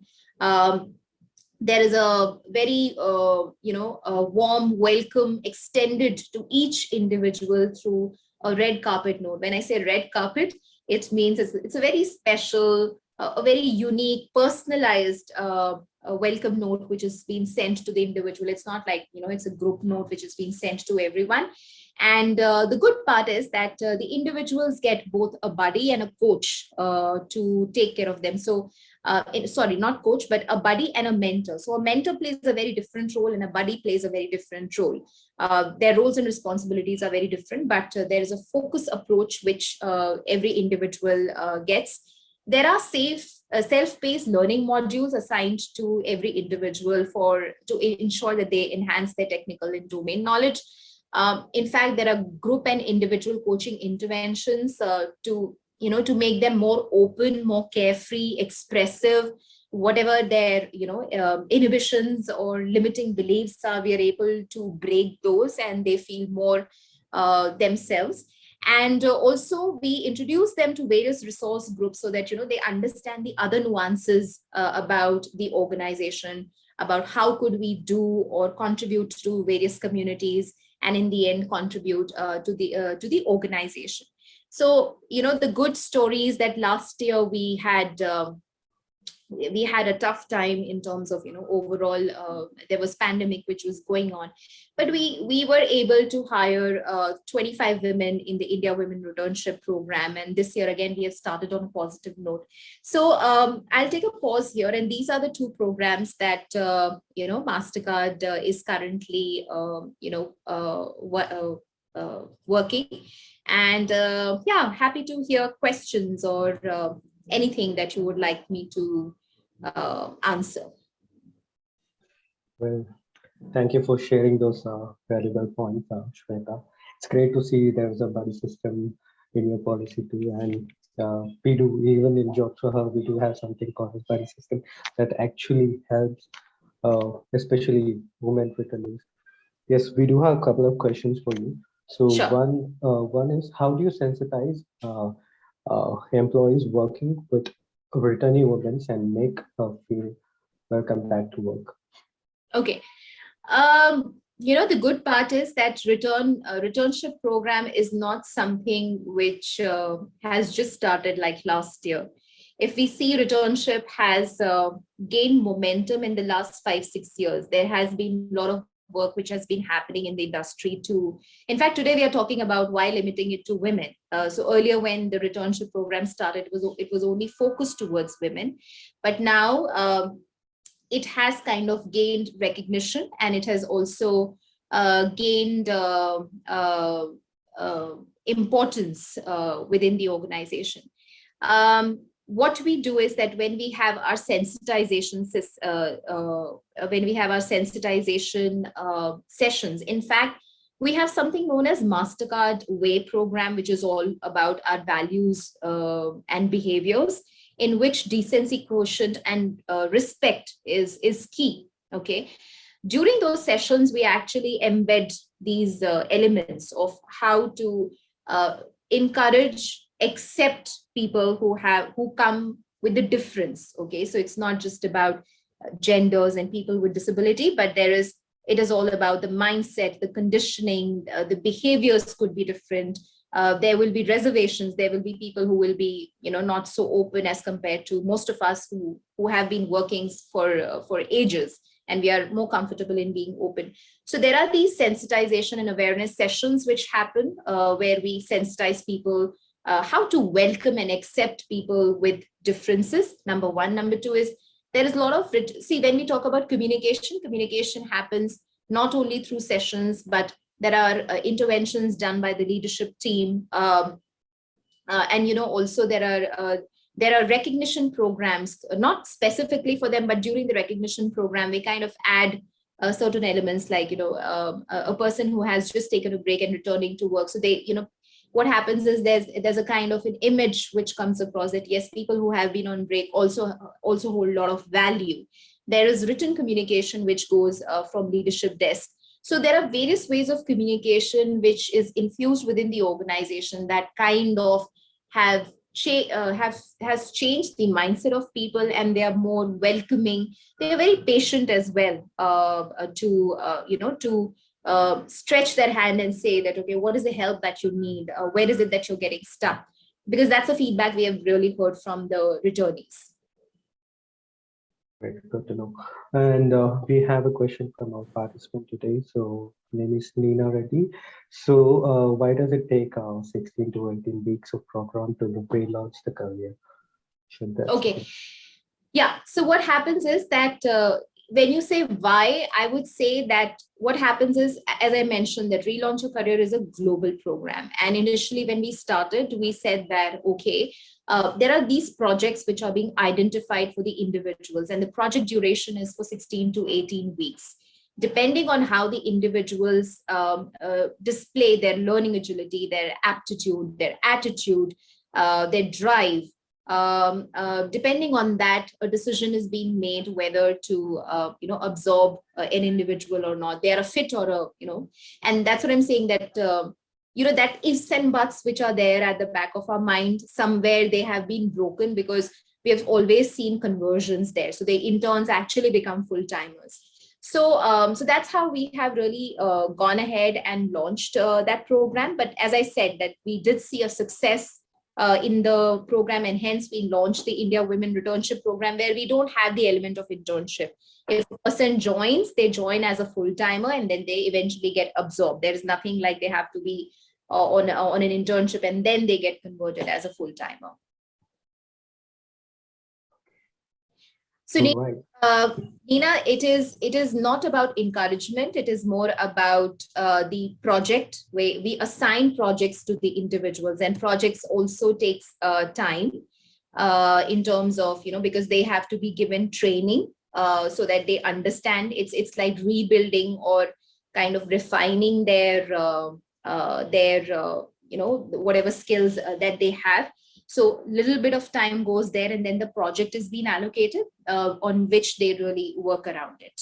So there's a good amount of due diligence which is being done to arrive at 16 to 18 weeks.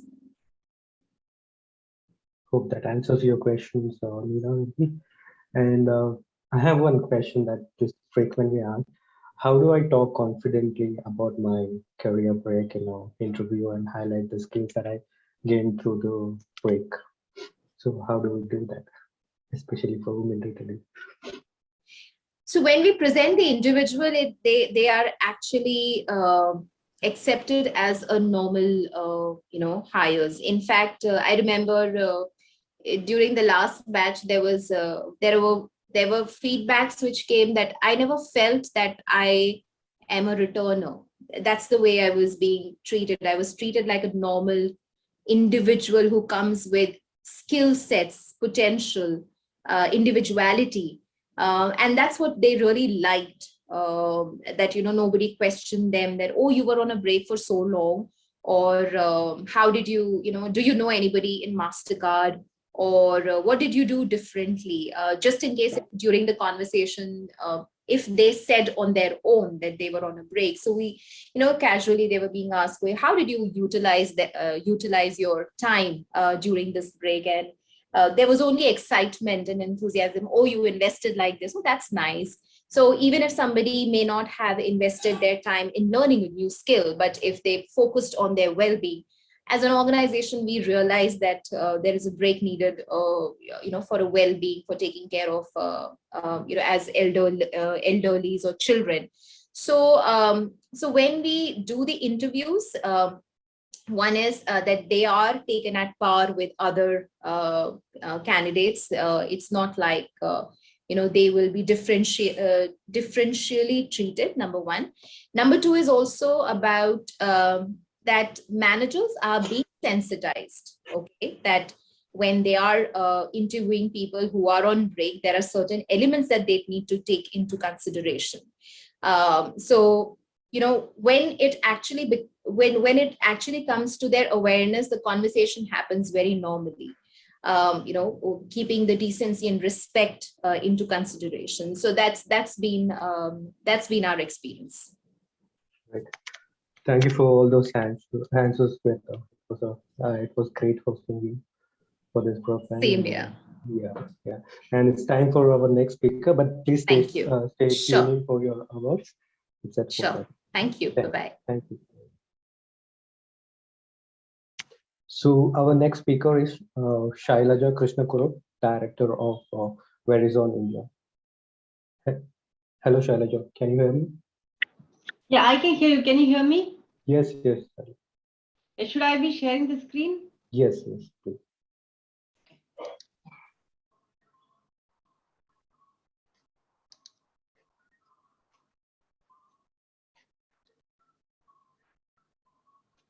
Are you able to see my screen? Not yet, Shailaja. Okay.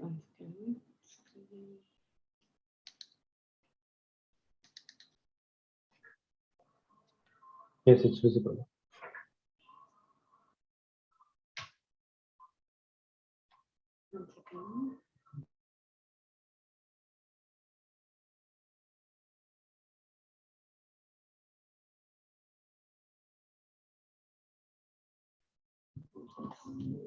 I'm seeing full screen.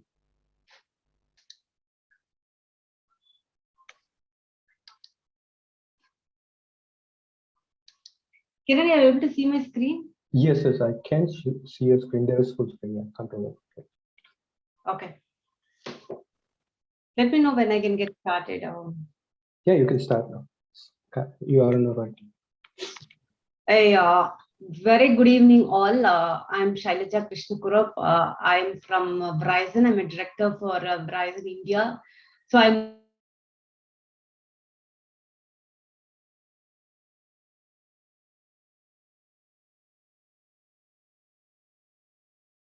manage the Verizon. So I have 1,000 plus employees in conclusion, and I'm extremely passionate about this topic of Women Returnee program. And thank you so much for Jobs for her for giving me the opportunity to come and talk here about my passionate topic. So first of all, why is this so passionate for me? Let me tell you my personal story before I get started about the WINGS program, which is the Women Returnee program for Verizon. So I 20, almost close to 26 years back, when I had my child, when I had my daughter, I had to take a break in my career. She is 26 years now, my daughter. She's a doctor. She's doing her master's in surgery now. But days back, like 26 years back when she was born, I never had the support system at home. My in-laws did not want me to continue to work, and there was no flexibility in the work timings at those days. Like you have to go to office at 9 o'clock, you should be in office. There is no laptop given. You cannot come back and work. There's no timings. Morning 9 o'clock you should be in the office. Evening, like if I was working for a US client, I have to come back by 9:30, 10 o'clock. With that work schedule, without that flexibility, and very conservative family, it was very difficult for me to continue my work. So I had to break. I had to take a break in my career. So I quit my job. I went back to my hometown in Kerala. So I was there. So I was working for, I was at home taking a break for taking care of my child for almost 1.5, 2 years. But back of my mind, always I had this guilty feeling, right? I did my education from BITS Pilani. After doing education, studying engineering, I didn't want to be at home. It was making me feel very guilty. So, and I was very career aspiration person. So all the time, like, what am I doing, right? Is this the right thing for me to do? So I was just thinking about that all the time. And I decided after like 1.5 years, why don't I return back to work? But I think in that technology, you all know it keeps growing, right? Within 2 years of time, within the 1.5 years of the total 2 years break which I took, it was like when I quit the job, I was in a mainframes. After that, I saw like client server came up. There were Oracle, T2K, Java, so many different technologies came in that period. And for me, after 2 years, when I started looking back, looking for a job, it was not easy. First of all, there wasn't too many jobs like what we had today. But even otherwise, people were not ready to take someone who have taken a break in the career and who have lost touch with technology, right? So that was really worrying me. So what I did, I went and joined a course. I started learning Oracle. I joined a crash course to learn Oracle, and also I learned Java. But still, I was not able to get a job easily, right? So finally, after like probably 2.5 years, that's when I joined. I came to know there's a company which is giving 6 months program. If you enroll for that program, training program, based on your performance, based if you do extremely well, there will be a lot of exams and you'll be taken back. So that's how I joined the company, and I did very well in all the exams that I got selected and I became an employee. So I think I went through the tough time during that period of getting back to work. It was not easy. So for me, this program, when I was championing diversity and inclusion, I felt this is something very, very important for all of us, or particularly women who are looking to come back to work. So I championed this with the diversity and inclusion team, and I'm the champion of this program, which is called Wings. We started this in 2016, right? And today it's been like 5 years, it's going very successful. And let me talk about what this Wings program is all about, right? Moving on to I hope you're able to see my slide too, right? Kiran, can you confirm? Yes. Okay. So basically, why do women take a break, right? So one of the things, as I told you, one is for the childcare. Or probably women take a break because they have some personal issues. And I also do a lot of counseling, right? Like when people, when some of my employees, especially women employees, come and say that I want to take a break, sometimes they get married, their husband doesn't want to work, or their in-laws doesn't want to work. So I keep counseling them. I ask them, like, we are always giving you the flexibility nowadays. Why do you want to take a break? But then they say there are very, very, even today, this has happened recently, probably 2 years back. There are a lot of families who are very conservative, right? They don't want their daughter-in-law to work. So I give them some counseling. Sometimes I talk to the parents, I talk to this one, but still there are still a lot of families who doesn't want people to work. But after a year, I hear the same people coming back and asking, can I get a job, right? So there are various reasons why people take a break, women. And after that, like, then they want to come back, right? So this is just to bring what's a story, right? So then that is one. Second thing is, people always have the feeling like, am I confident, right? Okay, the same thing what I had even like 25 years back, I feel still a lot of women feels once they take a break and come back. One of the thing is, okay, am I confident? Am I updated with taking that fear is there with all the women and women candidates. Will I be paid on par with the industries, right? So when we looked at all this, we thought, why don't we put together the whole return to work program, right? That's where we started this in 2016, and the Wings program got launched, and we'll cover in detail about what this program is about, right? So if you go on to the next slide, so this is our Wings program. So one of the things what we felt is, when you're taking women back to work, one thing very, very important is the orientation program, right? We wanted to make sure we reskill them. We want to make sure we give them the confidence, right? Very, very important. I heard in the previous session as well, as the confidence is important for people to come back. And sometimes what happened, I have left this organization probably 3 years back. the people who are reporting to me would have gone they might have become a senior manager, they would have gone into a different role, right? They would have gone above me and I might have to report to them. So there'll be a lot of different scenarios which will come in when I return back to work. The people who were reporting to me will be my supervisor. So it's very, very important for us to do this orientation program. And for this, we are partnered with Avatar. We are partnering with an external agencies for us to conduct a 3 months extensive program we do whenever an employee join as part of this WINGS program. First thing is we do an orientation program. I'll cover in the next slide what all covers in this one. That is one. Second thing is, as we do the orientation for our return to work employees, we also want to make sure we do a sensitization program for our managers. Right? It's very important for our managers to make sure they understand that these are return to work employees, but they should be treated on par with other employees. Right? We just need to make sure we handhold them, but we need to make sure we are treating them. The manager should not think, okay, they have come after a break, right? So the same level of treatment, they have to be treated on par with the rest of the employees. So we ensured that we do a sensitization program. Again, for this program, we have tied up with the external agencies so that we give them a neutral perspective. We want to make sure our managers are trained. Over and above, we also have our unconscious bias and respectful workplace training, which is given for all our managers and above. And also we give a 3 months buddy support, right? If a person comes through this program, WINGS program, we ensure that we assign a buddy, because there are a lot of things which have changed from a person who have left 3-4 years back to what it is today. Like, so the culture, the ecosystem, the surroundings, so many things have changed. So we make sure a buddy is assigned so that the employee feels comfortable. The women employee feels comfortable. There's someone whom they can talk to if they have any kind of issues, be it personal, professional, anything they have, they can contact this buddy. And we make sure the compensation is given at par with the Verizon standards, right? There's no difference whether an employee, everybody is treated on par as far as compensation is concerned. And then we also give them a warming period, right? The 3 months warming period is given to them, and constantly we look at the pulse check, right? We make sure, like, are they comfortable?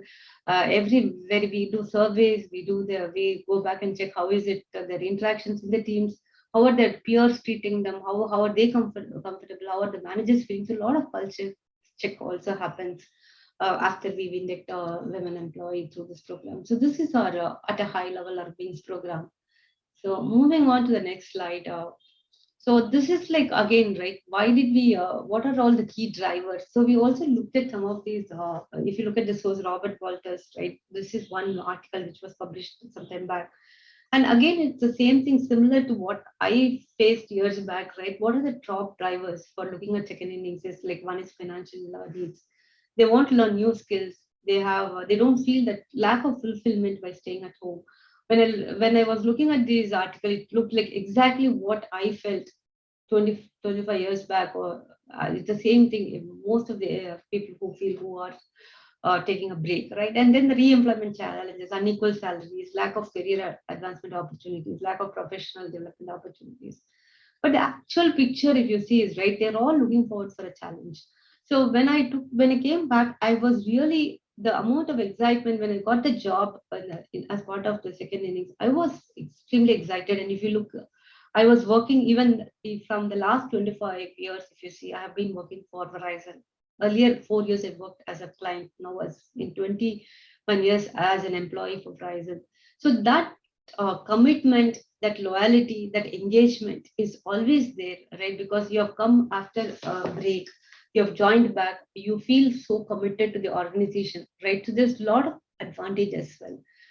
So they are all looking forward for a challenge, the ability to multitask, and there are higher level of engagements as well when a person returns back to work.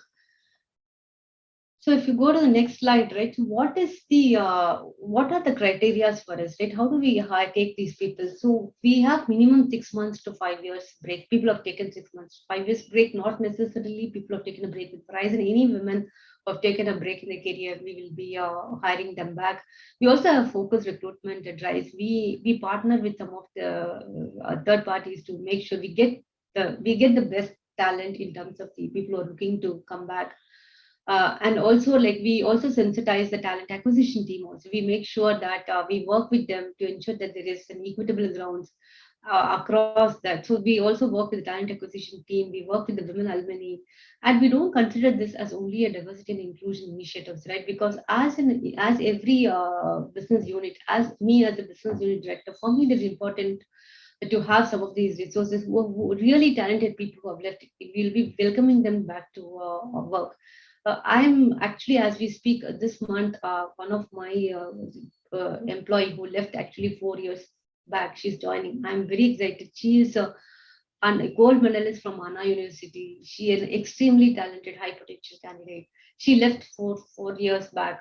She said like she got a child and she wants to take care for some time. So she quit. I was very upset when she quit, but now I'm very happy. After 4 years, she approached me and she asked, "Can I come back to work now? My daughter is now she's going to school. She's all she can now concentrate on career."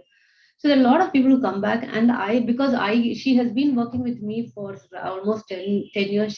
She was working. I'm happy that all the knowledge what she has, she'll bring it back now. Though she had a break for 4 years, I'm confident I can skill her and take her because she was always a very top talent resource for me. So that those are some of the things which is very critical for me as a business director, also not just for the DNI initiatives as well.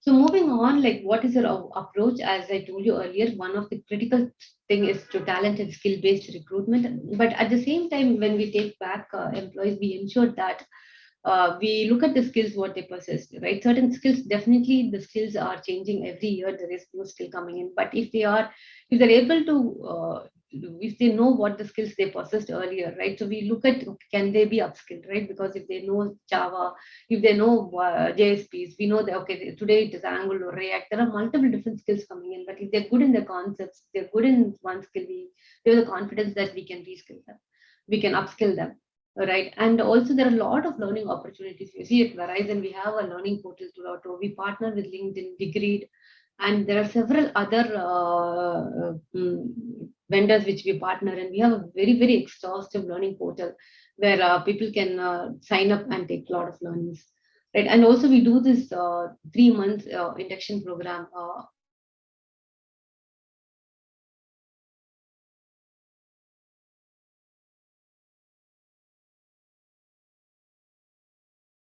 for women, confidence building, art of different kinds of resources. How do they negotiate for a win-win? How do they integrate their work and life? So all these are some of the things. How do they make sure constantly learning, especially when people are returning to work? It's important for them to constantly keep learning, right? So that they also feel confident, and they also make sure their managers also feel confident. And then the manager sensitization programs. And as I told you earlier, these are the other things that we do 3 months forming program. We make sure compensation is paid at par, and also we do the body support and frequent pulse check. Going to the next slide. So what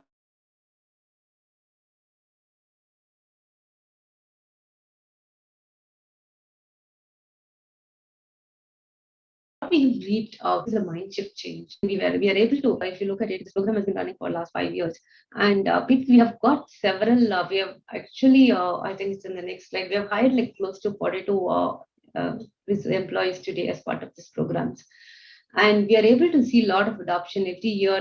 When we launched this program, one of the things we did is we sent first of all we sent a note to all the employees who left Verizon. Due to this personal reasons, as they want to take a career break. So we sent a note to all of them asking if they want to return back to work. So we got a very good response. Several of them responded back. Some people said, oh, they have relocated to some other place. Some of them said, I'm interested to join back. So we said we keep sending a note as well to people we just do a check to see if they want to come back, right? So that was something which was very well received by all the employees. They were all very happy to see that note. So we are seeing like adoptions are increasing, and also this opens up a lot of possibilities for diverse groups, right? With career break, we are happy to see that we are seeing like different kinds of resources coming back to us, especially in today's market where there is greater resignation in place, hard to find good talent, right? And these are all the real. If we can tap into this particular area, I think we were really able to reap a lot of benefits out of it. Right, and then we are also seeing them staying with us for a long time, right? Like there is a lot of commitment, and there is there is a commitment and a higher level of engagement with the people who have come back, and we also see a lot of these people have grown into leadership roles as well, right? In the 5 years we have seen they have joined us. They would have joined as a developer, they've gone into manager role. People have joined as a manager and they have went into associate director. There are a lot of resources who have come and they have seen a very good career growth in the last 5 years of launching this program. So moving to the next slide. So this is what is our success story. So we have like a 42 hires who have joined us since 2016, and we have 50 months of average tenure, right? So it's close to 4 years plus. Most of the resources who have joined us, like they are with us for more than 4.5 years. And there are certain people who have continued, who have never left us from the time they have joined. And with all the success, I think we are happy about this program, and we want to take this. We want to keep promoting this program. I have more programs through this this one, and we also have received several awards as part of the diversity and inclusion. This one, one of the things which I just want to highlight is 100 best companies for women. We were in the top 10. We were in top 20 last year. We became top 10, and we also are entering into the Hall of Fame. So these are some of our, we feel very proud of this program, and this is one of our flagship programs, and we want to make sure we may continue this program. We will keep increasing the number of hires every month, every year over year. That is about it, Kiran. That's all I had for the Women's Returnee program, and I'm opening it up for any questions on this. Well, thank you for sharing all those valuable points, Shylaja. Yes, we do have a question, and it's again from Nina Reddy. Great to know that orientation is for 3 months. Well done. Does the remuneration change, or it remains as it is after upskilling? What is it? So does the remuneration change, or it remains as it is after upskilling? So there's a lot of change, right? Because see, as I told you, the one is the employee's interest as well, right? Because in this 3 months program, one is we are giving them the upskilling opportunities. As I told you, one of them, my employee who's joining in March, she already asked me, what should I do?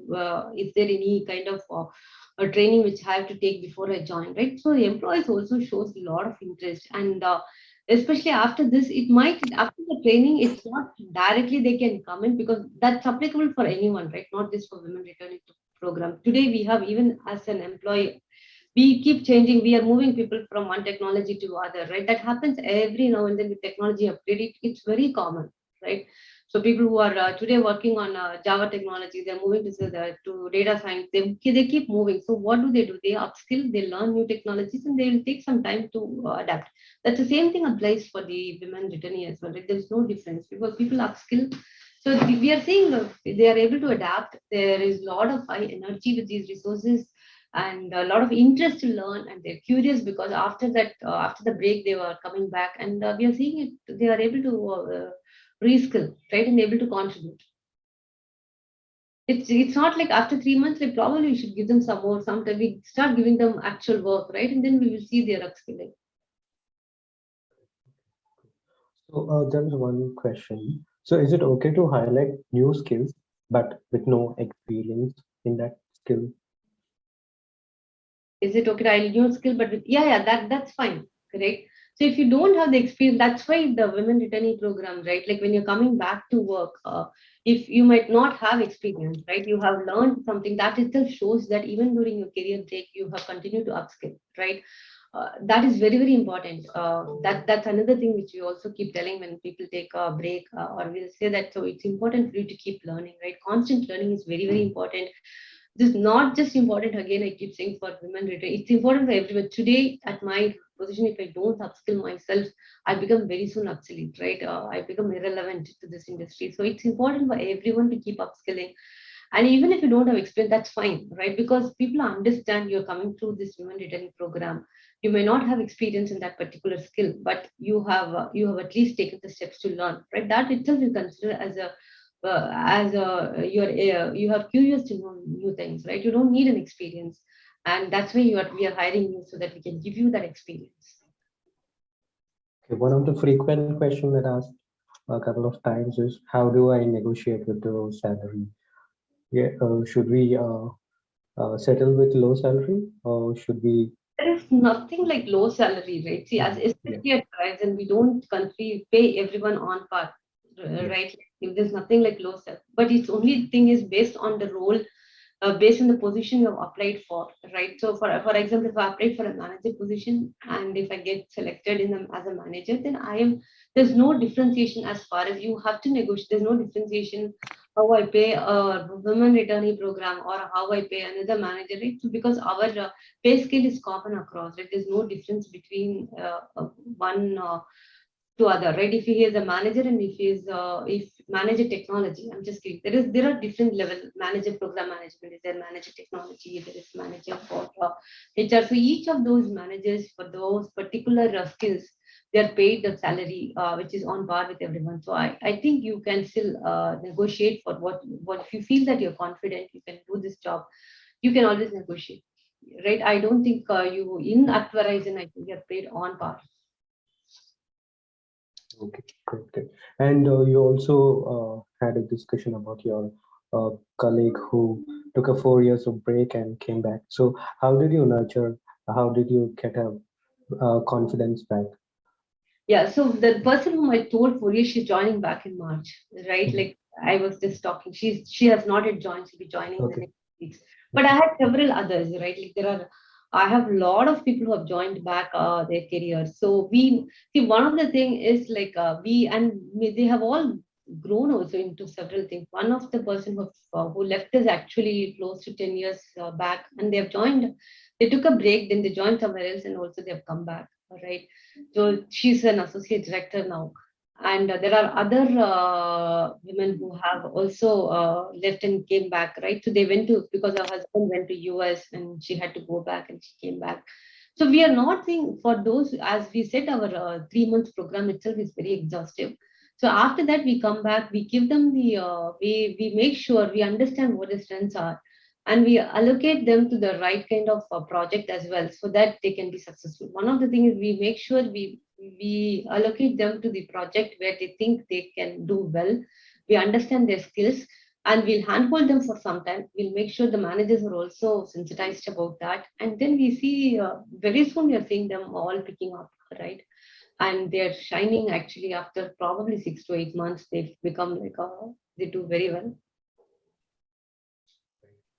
So one question from Shruti: will my 4-5 years of break matter, or how do I stand a chance among score of a woman like me? Can you repeat? So will the 4 to 5 years of a break, does it matter, or how do I stand a chance to score a woman like her who is returning after 4 to 5 years? How she can get back to the jobs? So how can a woman get back after 4 to 5 years, get back to job? Is that the question? Yes. Yeah. So if you have taken a 4 to 5 years of break, right, and if you're looking to get back to work, if that is a question, correct? So I think it depends on what you. First of all, you need to identify your area of interest, right? Like what are you passionate about, right? Do you want to get into technology? People get into any different things. It depends on what you're working before. If you are in technology field, and if you are passionate about that, I think it'll be good for you to first of all, good for you to upskill, right? Like upskill and look, okay, if you want to get into this field, I think it'll be good for you to upskill yourself, right? And then probably you have to apply. There are several openings which is available, specifically targeted hiring we are doing, right? There is targeted hiring done in many companies. I think we also do target hiring. We do a specific hiring for women return to work.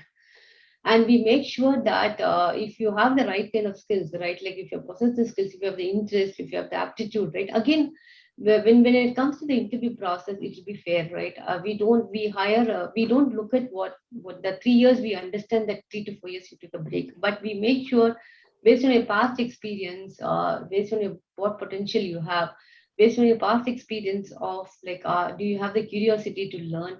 Do you have a good aptitude? You have the good attitude. So we look at all those when we interview, and then you become on par with anybody else, right? But again, we take people who have the interview process is fair for all the women returnee program, right? But we also make sure that they have the right kind of talent, they have the right kind of skills to hire.